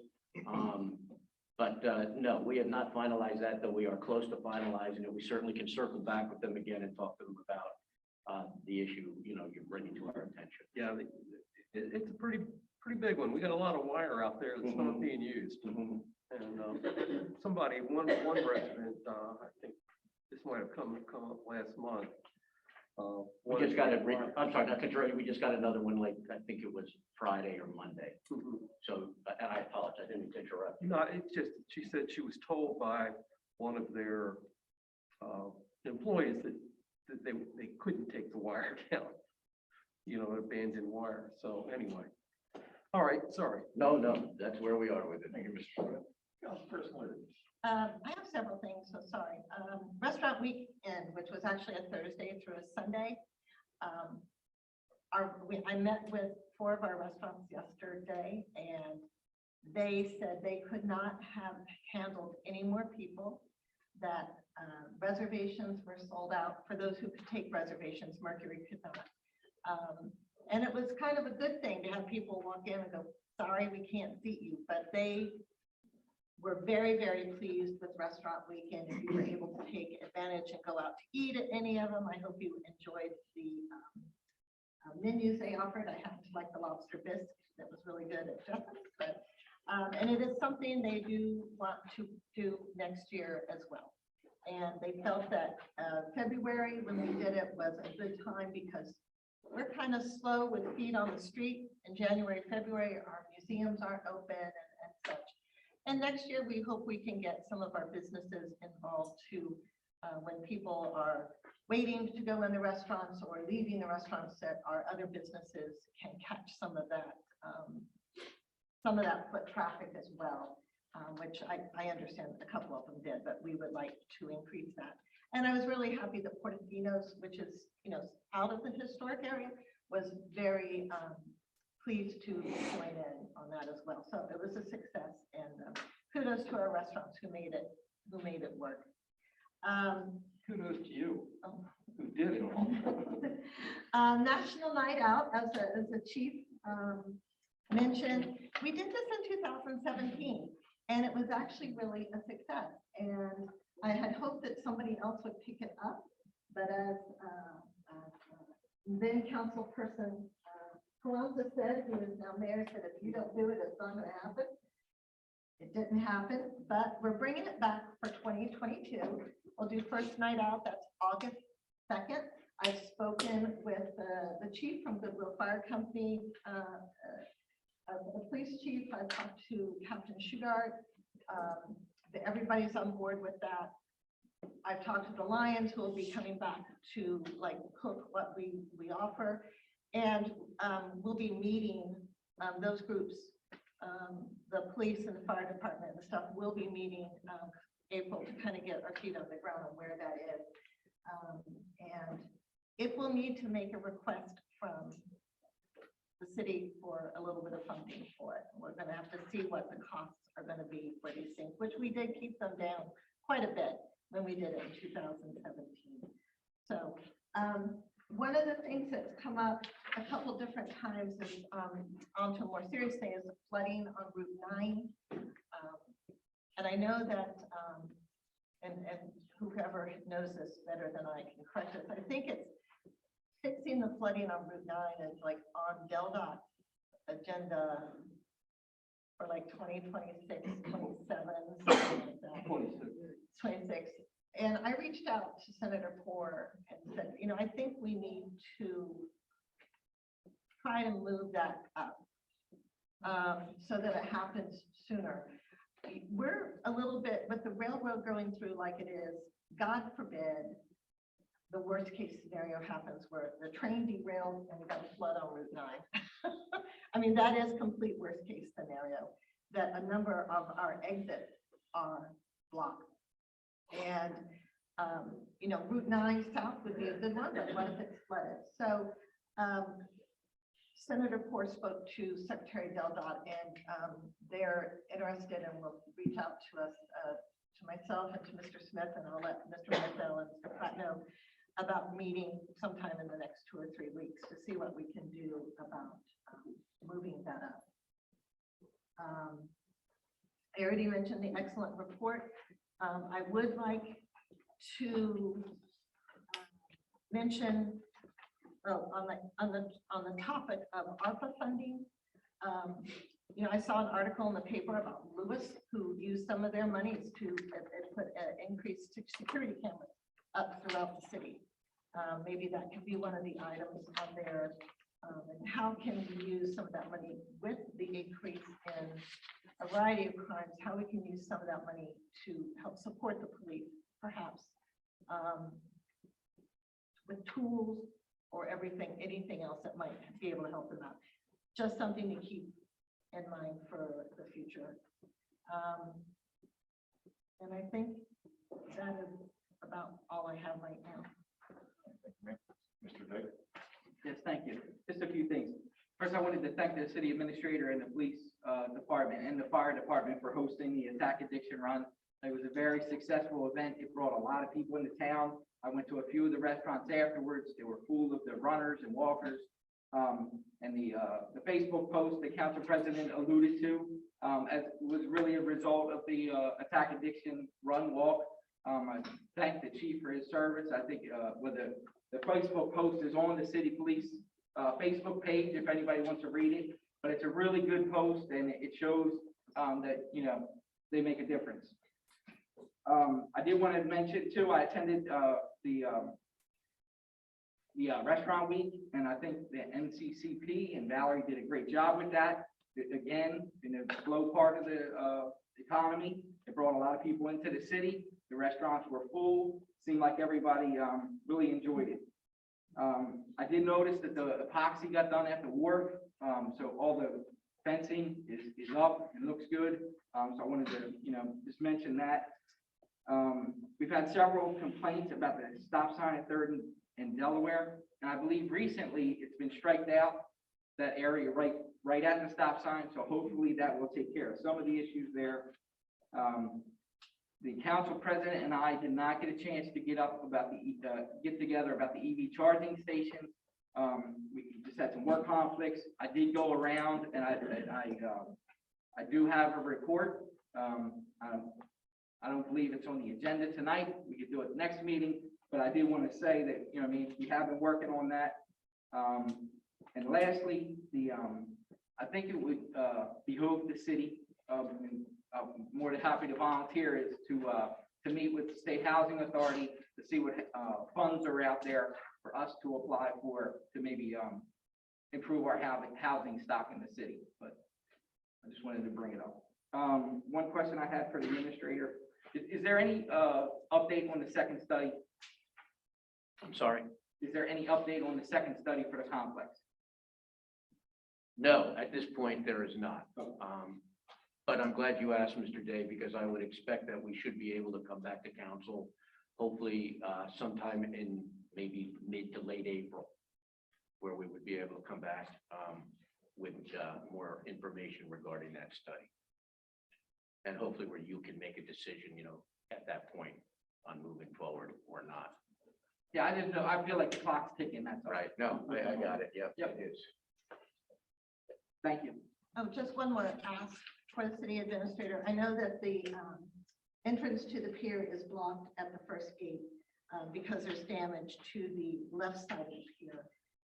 Is it possible, as weather is improving, that we can move that gate, that fencing that prevents people from going on there down and to the left to block them from going off onto the damaged part of the pier, but allow access to the undamaged part of the pier? Well, okay, so as I had explained to you, I think, because you had asked this question a couple of weeks ago, it's first in regard to the situation. Now, we have, and as I explained, the reason we hadn't ordered fencing. No, I Okay. get that part. Okay, All I'm but asking- all I'm going to answer your question if I may. So we've recently ordered the fencing, and it should be in, Jeff, in about what, 6 weeks? As quickly as the factory gets back up to speed. Okay, well, Just open. you told me about 6 weeks. So we could look at it, I suppose. We could put the fencing, or we could put that fence up. To put where that you're access talking to the about. left side, yeah, Mhm. I get it, I get doing that. Right. Although on the cliff, if you've ever been to Ireland on the cliffs of Moher, they say take responsibility if you're gonna get up next to the edge and they don't have any fencing there. Along with a fence along the harbor. All right, let's keep moving. Mr. Mayor, you have anything for us briefly? I mean, Mr. Mayor, great. Whoops. Oh, I'm sorry, I didn't see that. Did you speak that?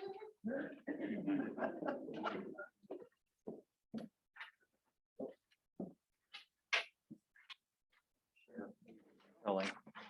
Not much. You got on the agenda a proposal to move privately raised capital from the city to the Historical Society. That's the desire of the Arts Council. They hope to be under that umbrella going forward. John Antonio is looking for a renomination to the Tree Commission, and I support his return to this important role.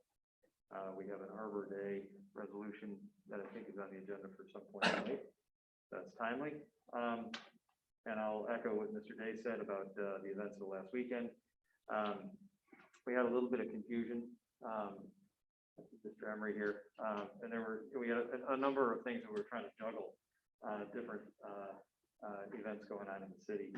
And I certainly want to also say that I appreciate everybody's efforts and everybody's patience, neighbors being patient with street closings, and the police department, city staff, the county police department, Google Fire Company, event volunteers and others, that we managed through several of those challenges.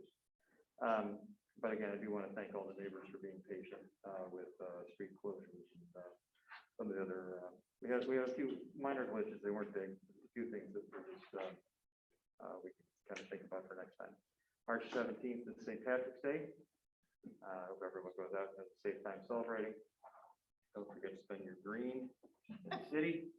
I would say this about Restaurant Week, and I don't want to take this. Don't take this seriously. There's a whole bunch of restaurants around the entire city. And I had one manager point out to me that they would have liked to have participated. In order to go from Zolly's, 14th, we had to pass Chili's, Zach's, could have done a hard right and gone to Three Countries Pizza. There's IHOP, there's a bunch of folks up at the farmer's market, and they don't like to participate. Some of them don't have, some of them have in restaurant seating, others don't, but they'd like to be able to offer a discounted sandwich or something. I just would like us to think more broadly about these things. Great, the restaurants need the help, so it's a great event. But I think we could maybe with some added help, more than just one person running around asking. So I applaud Valerie for her efforts. It takes more people, but there are other places that I think would very much like to participate too, so we can include everybody. Thank you, Mr. Mayor. As it was first annual. So, The only thing I have to add tonight is I'd like to congratulate Tina Lonke for her election to the trustees. She's one of our newer members of trustees. I think she'll make a huge asset. We'll take some business from the floor. Agenda items only. If you'd like to speak, you have 2 minutes.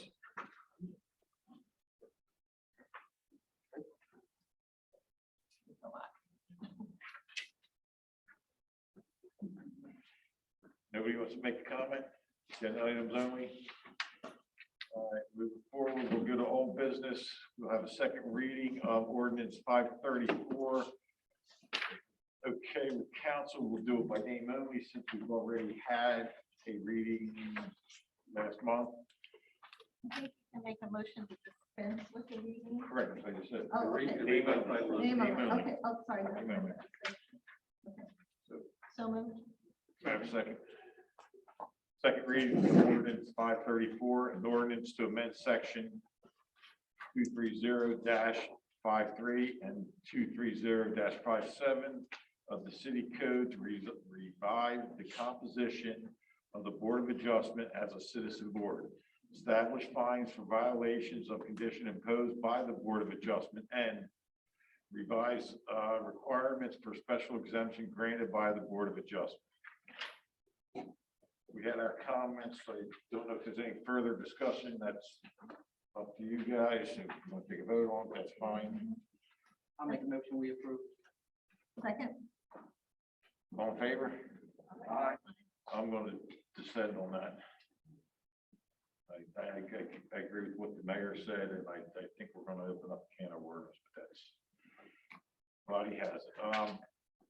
We're going to dispense with reading, second reading of ordinance 534. We'll do it by name only. Do I have a motion for that? Just did that. 535. 535. That's on there twice. I got it twice, okay. Yeah, no, you're right.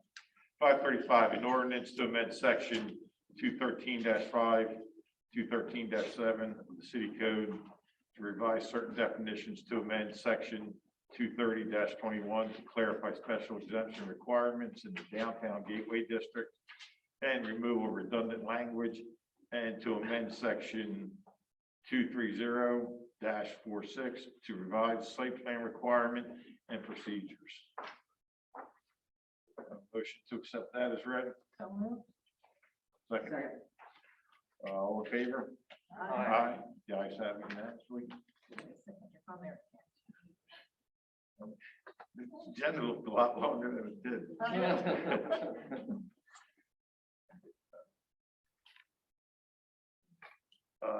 Item 5, council discussion and motion and possible vote on resolution 2022-4, a resolution establishing a temporary task force of citizens to research existing information concerning the impact of sea rise level on the city of Newcastle and to prepare remediation recommendations.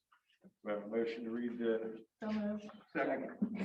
Ms. Sauter, since this is your baby, if you like to go with it?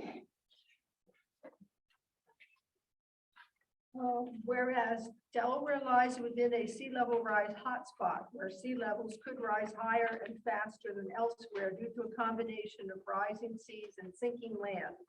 Source DENREC, Delaware Geological Survey, and U.S. Geological Survey. And whereas the 2020 Comprehensive Plan for the City of Newcastle has among its goals Section G12-3, quote, prioritize and implement the recommendations of the Vulnerability Assessment and Adaptation Plan, end quote. And Section G12-4, quote, plan for the protection of the historic district and other flood-prone areas, end quote. And whereas the 2020 Comprehensive Plan also includes among its strategies G12-2A, complete analysis of flooding in all neighborhoods where flooding is a regular problem, and G12-3, amend city code by making adjustments to include sea level rise adaptation strategies, remove any barriers that would prohibit additional flood protection, minimize future hazards, and protect environmental features on individual parcels. Research and propose potential building code areas to update, such as additional flood hazard resistant construction methods, minimizing impervious areas, and minimizing contributing stormwater runoff to floodwater receiving areas. Now therefore it is hereby resolved by the City Council that a temporary task force be established for the purpose of researching available information concerning the impact of sea level rise on the City of Newcastle and making recommendations to the City Council towards the furtherance of these goals and strategies. The task force shall review and build upon previous studies on this issue, including those by the Vulnerability Assessment and Adaptation Plan of 2018, DENREC, the Delaware Emergency Management Agency, or DEMA, the Federal Emergency Management Agency, or FEMA, the Newcastle Conservation District, and others as the task force identifies as relevant and useful. And be it further resolved that the structure and goals of this task force shall be as follows. 1, the task force shall be composed of no fewer than 5 and no more than 9 residents of the city of Newcastle to be appointed by City Council. In making such appointments, the council shall strive to include at least 1 representative from those areas of the city of Newcastle which are particularly prone to regular flooding. It would be preferable that the task force also include representatives, 1 each, from the Goodwill Fire Company and the trustees of the Newcastle Common. The task force shall select a chairperson and a secretary from among its members and may establish rules of procedure for the conduct of such meetings. In accordance with State of Delaware Freedom of Information Act laws, all meetings of the task force shall be open to the public. Minutes of all meetings shall be maintained and made publicly available, and the dates and agendas for task force meetings will be published in advance of said meeting. The following named individuals shall serve as the initial members of the task force: Michael Marinelli, Timothy Moore for the Goodwill Fire Company, Alice Reel, Gail Seitz, Thomas Wilson for the trustees of the Newcastle Common, Mary Letitia Tish Gallagher, and Richard Pennell. Additional appointments may be made by the resolution of City Council. The city engineer, city planner, city solicitor, and city building official will serve as advisors to the task force on an as-requested basis, and they shall do so unless otherwise determined by City Council. The task force may also solicit information and advice from third parties, whether from governmental sources, academia, or otherwise, who can assist it in its work. By this resolution, the council approves a budget not to exceed $5,000 for the purpose of engaging third parties. Should the task force find the need for additional funding, it shall make a request to City Council. The city administrator shall be advised of any third parties engaged by the task force to facilitate the billing and payment for their services. Number 6, the goals of this task force shall be: 1, to review available information on the impact of sea level rise on the city of Newcastle and possible actions for its remediation. 2, to prepare a prioritized list of actions the task force recommends that the city take for the remediation of sea level rise. 3, to obtain and submit cost estimates for each of the recommended actions. 4, to identify potential funding sources such as DEMA, FEMA, and others for these costs and what portion of the costs they are likely to cover.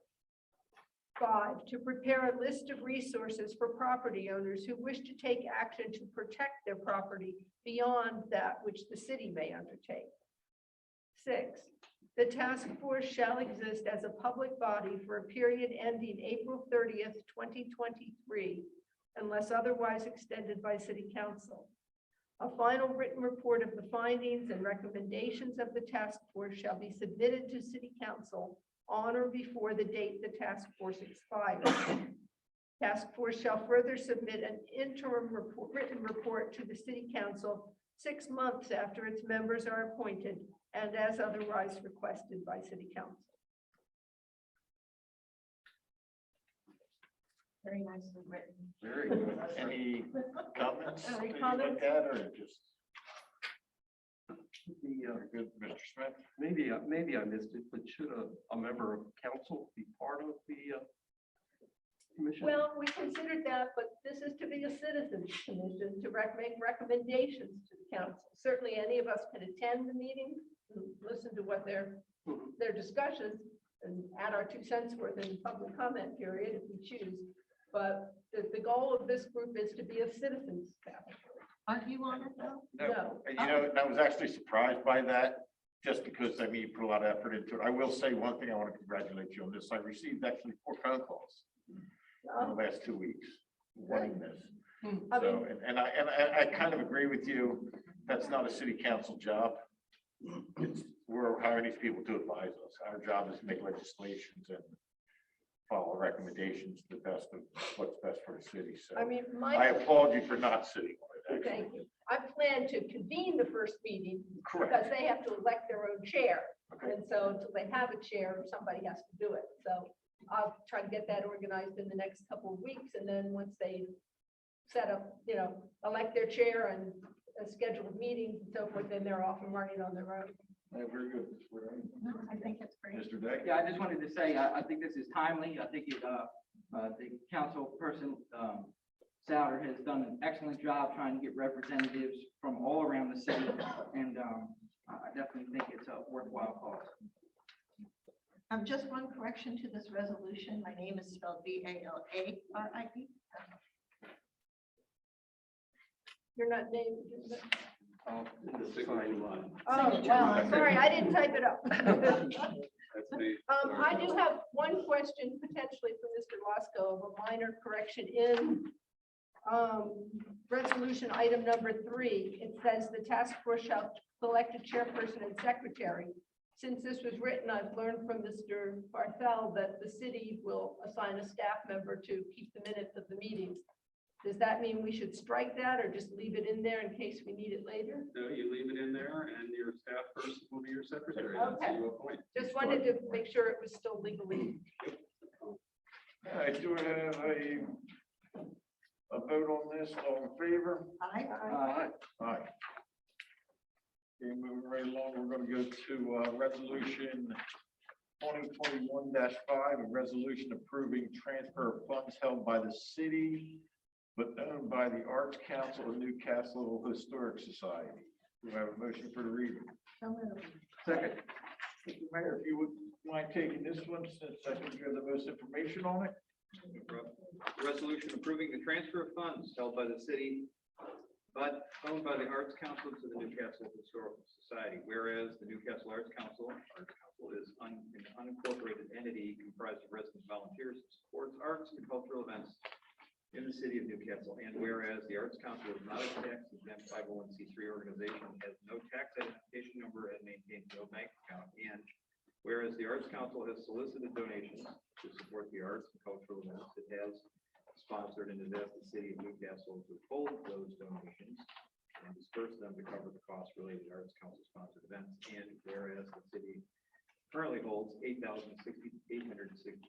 let's try that again.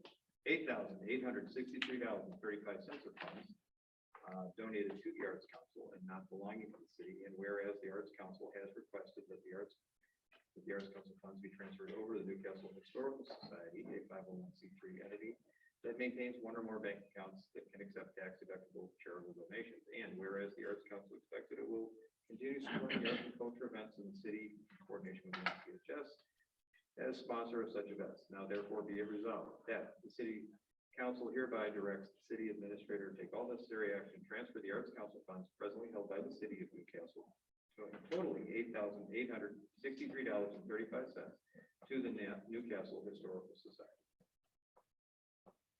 Any questions from council? I have a couple, Mr. Mayor. The Art Council is not standing, is it?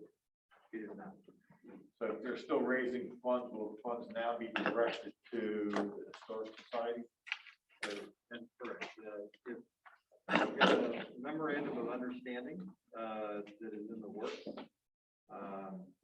that will go before the Historical Society at their March meeting later this month. And if that's approved, and we have every belief it will be, that the Arts Council will sit under the umbrella of the NCHS. So we'll go to the marriage made on the green. There you go. Just one thing, historic should be historical society throughout. Motion to amend. So moved. Second. All in favor? Aye. All in favor of the amended resolution? Aye. Ayes have it.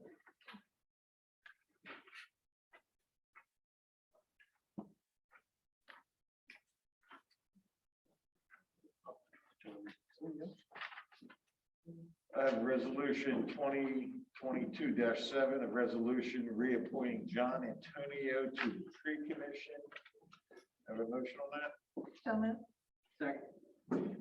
The reading is, whereas the City of Newcastle Council passed ordinance 500 to amend and restate chapter 74 relating to the tree commission and chapter 210 of the code of the City of Newcastle relating to street trees, creating the tree advisory commission. And whereas prudent 274-1 of the code, the tree advisory committee shall consist of 5 members, each serving 3-year terms. 2 members shall be appointed by the mayor of the City of Newcastle and confirmed by the City Council. 3 members should be appointed by City Council.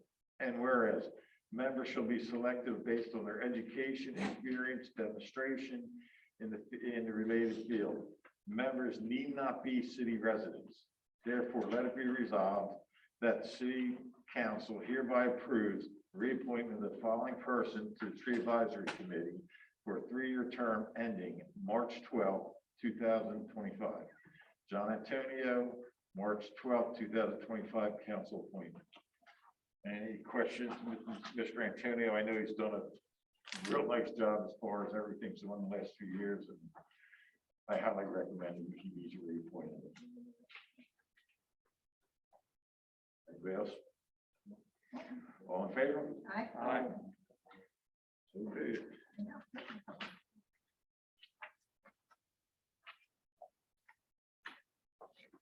We have resolution 2022-8, a resolution approving the creation of a contact person for tourism and economic recovery coordinator for the City of Newcastle. Do I have a motion for the reading? So moved. Second. Okay, Ms. Leary, this is your baby, I think, so if you want to take your time, go ahead and read it. Resolution read the second name, bro. 2022-08, a resolution approving the creation of a contract position for a tourism and economic recovery coordinator for the City of Newcastle. Whereas City Council acknowledges that the COVID-19 pandemic and restrictions on public gatherings have resulted in a noticeable reduction in the number of tourists visiting the City of Newcastle. And whereas the economic impact of the diminished tourism numbers has been most acutely felt by local retailers, service providers, as well as other businesses supporting them. And whereas the city has received American Recovery Plan Act, quote, ARPA, unquote, funding in excess of $2.9 million, which may be used subject to applicable federal regulations to fund efforts to mitigate the negative economic effects of the pandemic. And whereas the City Council has determined it would be in the best interest of the city and its business community to engage a contractor with expertise in advertising and marketing programs for the City of Newcastle as a tourism, shopping, and dining destination to offset the negative economic impact of the pandemic. Now, therefore, be it resolved that the City Council hereby earmarks $40,000 of ARPA funds for the funding of a 1-year contract for a tourism and economic development recovery coordinator and an additional $10,000 of ARPA funds for the purposes of producing tourism-related materials such as a visitor's guide, web-based materials, and brochures promoting the city as a tourism and shopping destination. Be it further resolved that the Tourism and Economic Development Coordinator shall be charged with the following responsibilities. 1, develop an annual work plan with measurable goals in consultation with the City Council and the Administrator. 2, manage a budget of $10,000 to produce visitor-related materials such as a visitor's guide, web materials, promotional brochures, etc. 3, identify possible private and public funding opportunities to support city tourism and economic development goals and pursue them via grant requests and personal contact. 4, develop relationships with city merchants and city historical attractions to identify their needs and cooperate with them. 5, coordinate with state and area tourism agencies regarding cooperative efforts to promote appropriate levels and types of tourism. 6, Communicate with various media outlets, including print, voice, and digital, to provide information and to promote a positive image of the city of Newcastle. Promote the downtown development district, quote, DDD, unquote, and other economic opportunities with emphasis on recruiting DDD program participants and locally oriented businesses. 8, coordinate with contractors and cooperators in the promotion of city public events and programs. 9, self-identify economic development goals and strategies consistent with the city's comprehensive plan. 10, the tourism and economic development coordinator shall be managed by the city administrator.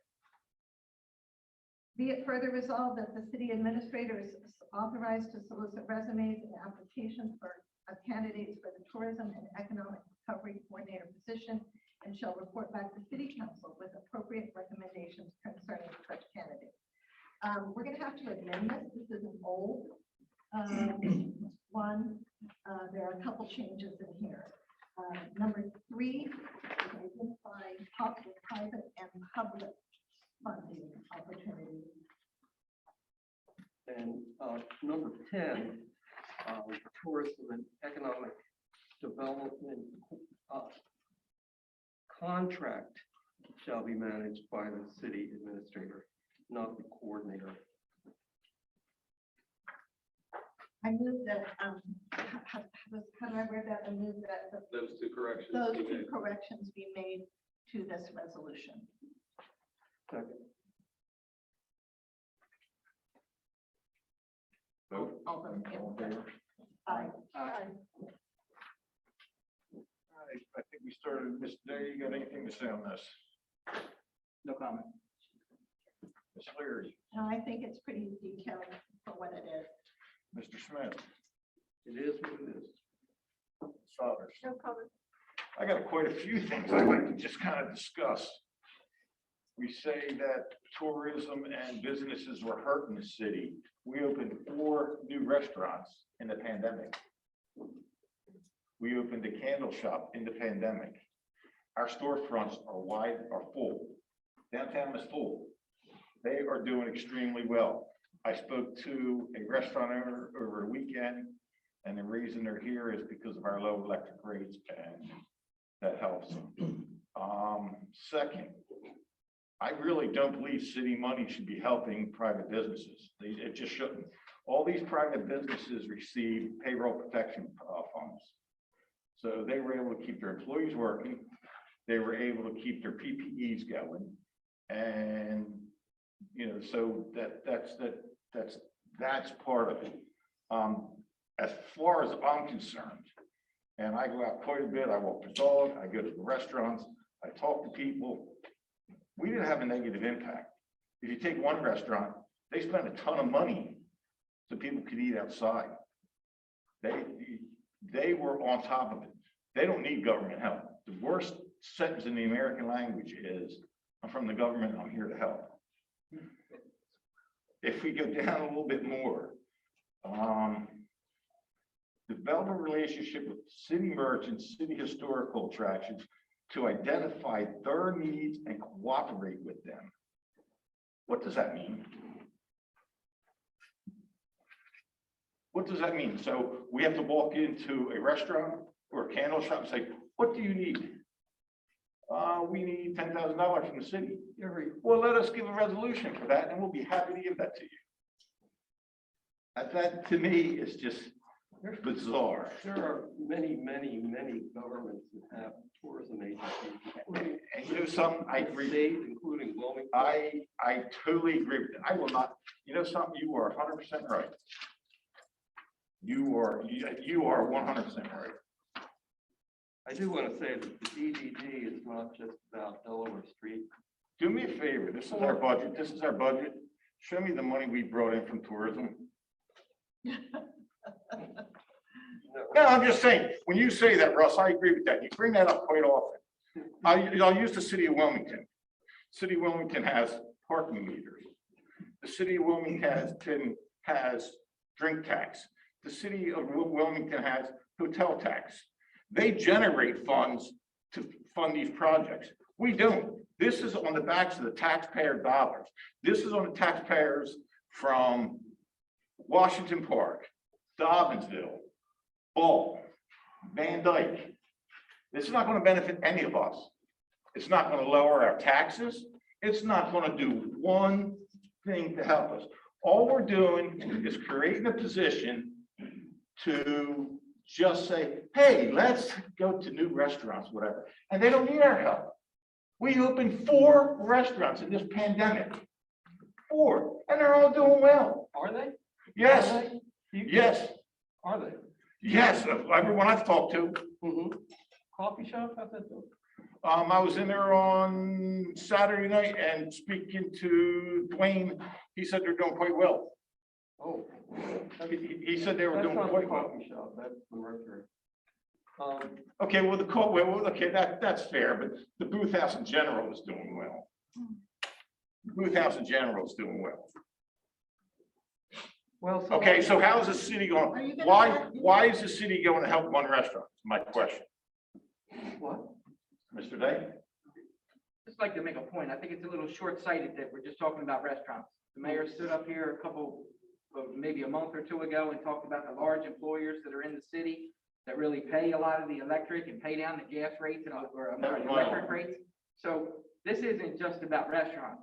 This is about large businesses and small businesses. No, it's not. This is about downtown, sir. I'll interrupt you on that. You show me where it says large How business. about Shawtown?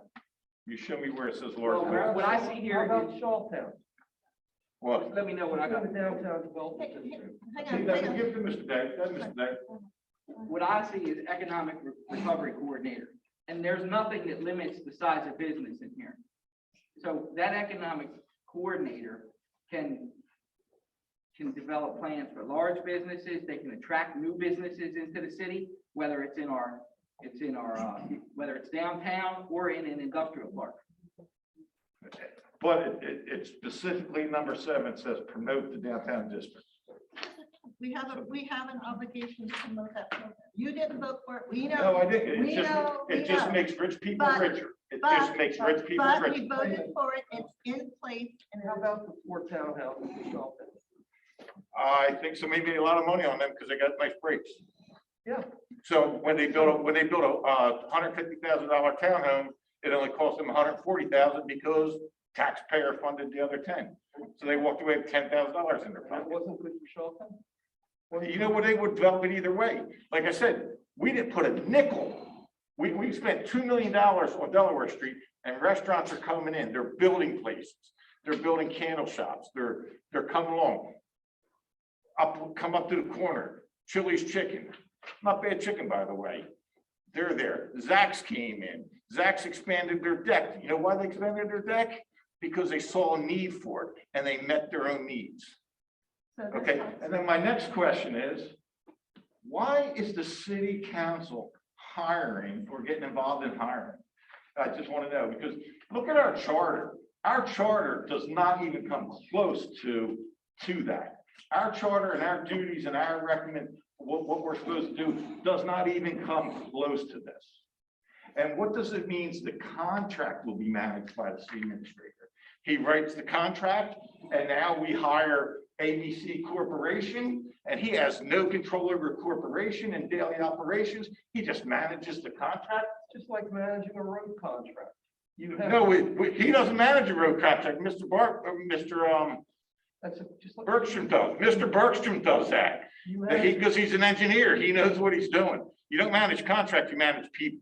no, you manage contracts. No, You no. manage contracts. Well, you know something? When you If hire a this, contract, you manage contracts. I'm gonna rest, but if this passes, this is a slap in the face to every single person that doesn't live in a historic area. It is just, we're wasting, we're spending our money. Like I said, nobody wants to go out and look at who's buying the power and keeping our electric low.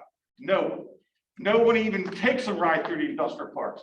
Did you know we have Blackstone in Twinspan, a huge cooking company? Not one of you people know that. Take a ride out. Thank you, Suzanne. If you know that, I appreciate it. I'm just saying, get out and see, get above 3rd Street. I rest. Well, thank you. As you'll notice, this said city merchants, which includes everyone. It does identify city historical attractions because we do have them. I'm a huge also believer that we do have a jewel in the city of Newcastle, and historic Newcastle, we did this earlier, where a lot of you live used to be Boothurst, Van Dyke, were farms, or I don't want to call them plantations, but they were farms, they were historical areas. Unfortunately, the owners of those properties, as time went on, they sold it to a developer, they built houses on it. But there is still history involved with those lands. And it's, you know, do you know where you live? All right? Yeah, what's this? But excuse me, I thought you rested. Well, you heard a question. What's this? Did you rest or not? No, it's gonna be an ongoing Okay, conversation. it's not an ongoing conversation because you're Okay. just being argumentative. And No, I'm putting out facts. What's the history of Van Dyke? You just said there's a history. What is it? Enlighten us, lighten this room. I'd like to move that we adjourn. No, I like to move that we vote. We I have make a mo- motion, we table we this have a motion so motion, people have time to And think we about have it. a second, and I think we should vote. Please call the vote. All in favor? Aye. Noes? I'm by myself. Like I said, slap in the face everyone. Absolute slap in the face. Mr. Mayor, if you'd like to read the Arbor Day proclamation, feel free.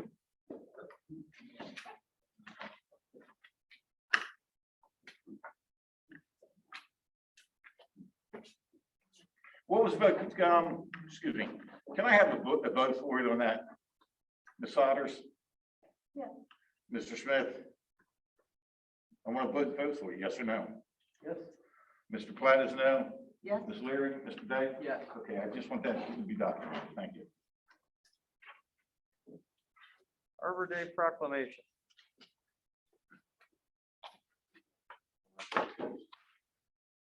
Commemorating the 150th anniversary of Arbor Day and proclaiming April 29th, 2022 as Arbor Day in the city of Newcastle. Whereas in 1872, at the suggestion of Keith Wilson, I'm kidding, J. Sterling Morton,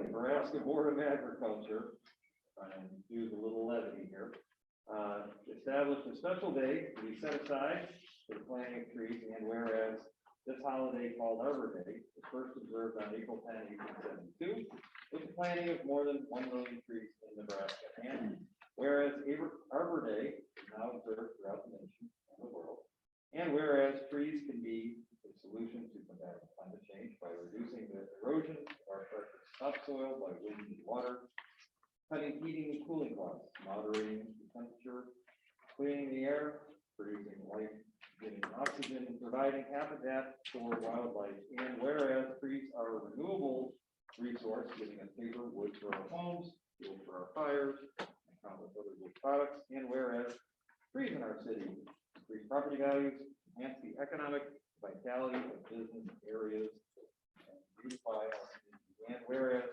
trees, wherever they are planted, are a source of joy and spiritual renewal. Now therefore, I, Michael J. Coron, the mayor of the city of Newcastle, Delaware, do hereby proclaim April 29, 2022 as Arbor Day in the city of Newcastle, Delaware, and I urge all citizens to celebrate Arbor Day and support efforts to protect our trees and woodlands. And further, I urge all citizens to plant trees to gladden the heart and the well-being of this generation. So we only get a tree around this time of year and we plant one somewhere? Do we have that, or did we not do it? We usually do it on Arbor Day. Okay, I just want to know if we have a tree coming. We should. Okay.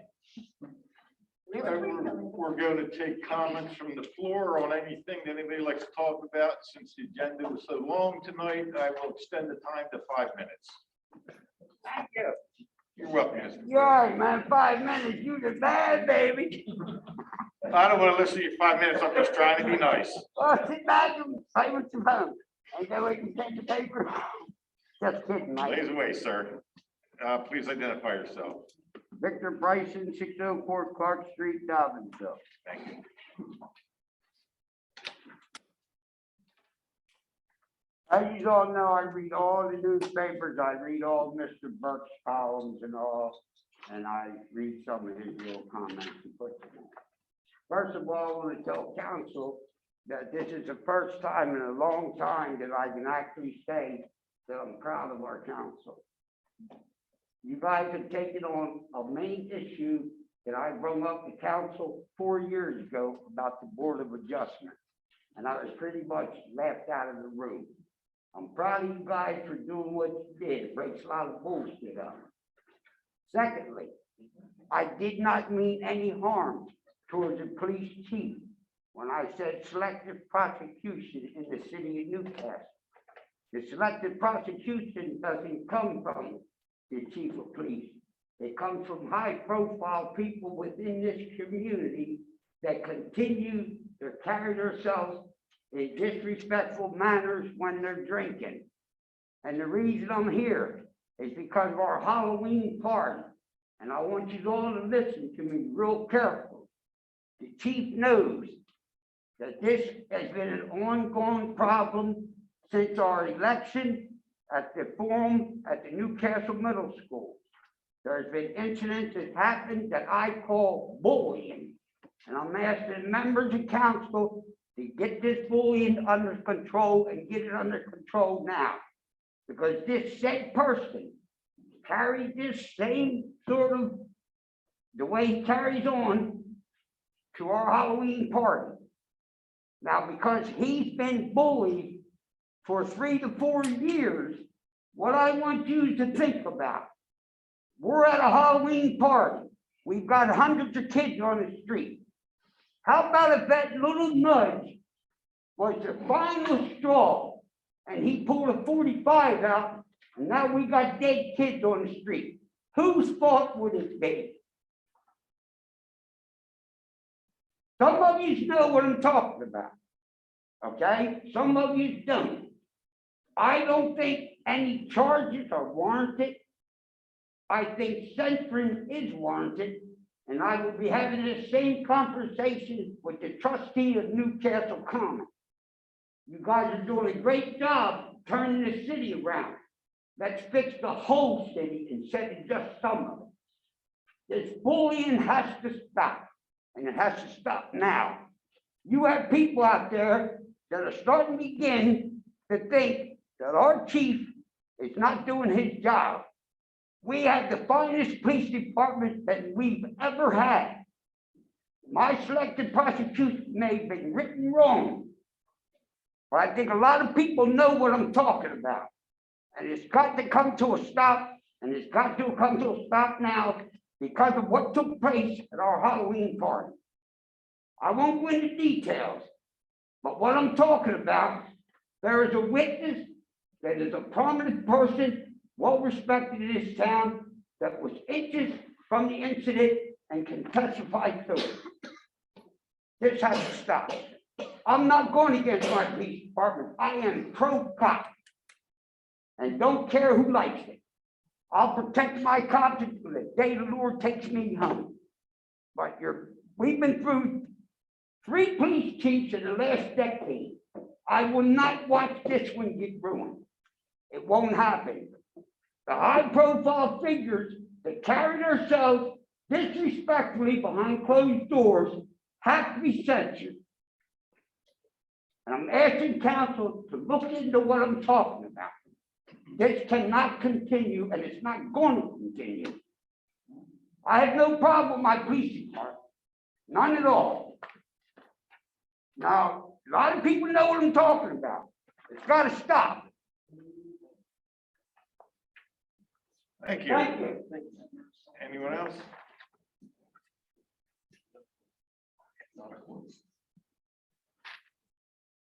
I don't mean to holler, guys, it's the way I talk. I'm very sorry. I used to work around a lot of equipment and it's right. Thank you guys very much for listening to me. Have a nice night, Mr. Bryson. Good evening, council. Phil Gross. I'm not sure exactly what Mr. Bryson was talking about, but I know for a fact that I was assaulted at the Halloween parade. So I'll let him talk to you at another time. Few comments. One, the striping of the parking spot at Third Street, as the chief had said, needed to be done, was done. But in fact, the striping only brings notice that people aren't supposed to park there. Has nothing to do with the control of people noticing that there is a stop sign. I've sent an email to each one of you with a couple of recommendations. So I wouldn't stop at, now we have striped parking spot there to keep people from parking there. I still think there needs more to be done. Second, even though it's a done deal, I actually must applaud Council President Platt for speaking his piece, because we have the Newcastle Community Partnership that's autonomous and doing its own thing. And I thought that was their mission to do what now council has approved city money, taxpayers' money. So I think it was an inappropriate vote on the 4 council people that approved it. You can smirk all you want, but you know I'm right. Thank you. Miller?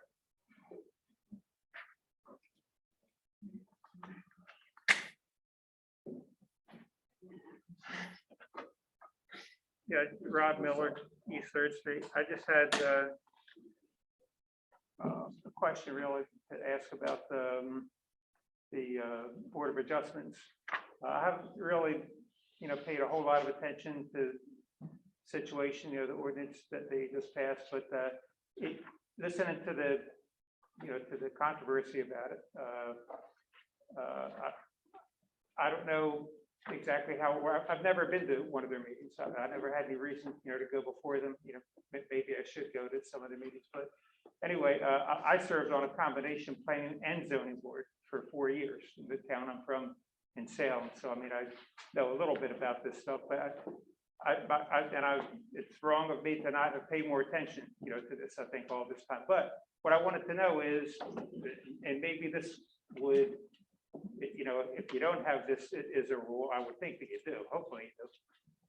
Maybe this would kind of, alleviate some of the, the arguments about it. But somebody comes in front of the Board of Adjustments for something, right? Something that they want to do, to or with a property. The voting members, is there a rule that if they either say live or own a property adjacent to the property in question, or they're in some way related to the person coming before the board or have some kind of a business connection to them, are they required to recuse themselves from that vote? No, it's not in the ordinance. They should recuse themselves when they perceive an obvious conflict of interest. The question was, do they have to? Not in the ordinance, Everybody. but as a matter of public ethics, they should do just that. If they don't, they're exposing themselves to an appeal. And this is, again, one of the issues with using citizen board. They may not.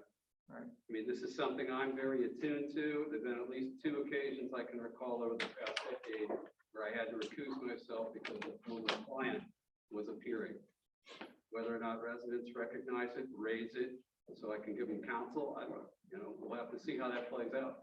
One thing will have to happen is that the council will need to appoint some members quickly. I don't know if there's any Board of Adjustment applications en route, but they happen pretty regularly. Okay, well, that's all. Thank you. Excellent point. Thank you, Mr. Miller. Captain Moore, would you like to say something?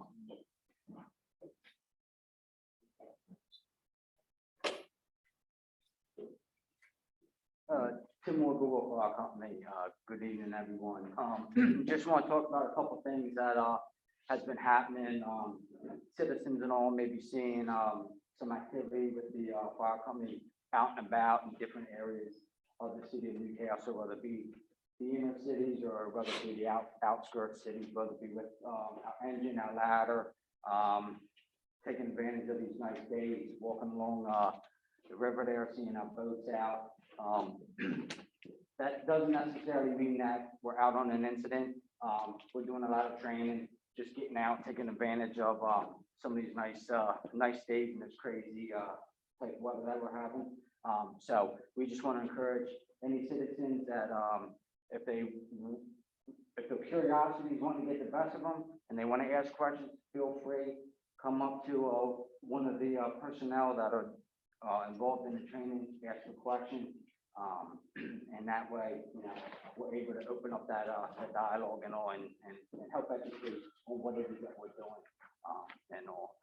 The second thing that, I want to touch on is a couple of years ago, we brought some attention to ourselves with bringing some different, ladder trucks around the city and setting them up in different areas. A committee was formed, a couple of years ago to replace our current ladder. It's 26 years old. So, we started the process. Our new ladder truck is online. It went online about 3 weeks ago. So it should be done in roughly, the second week of May. That is what we have been told lately. So I just wanted to give everybody a heads up on that. Thank you. Thank you, sir. Anyone else? Can I have a motion to adjourn? All in favor? Aye. Motion adjourned. Our meeting adjourned.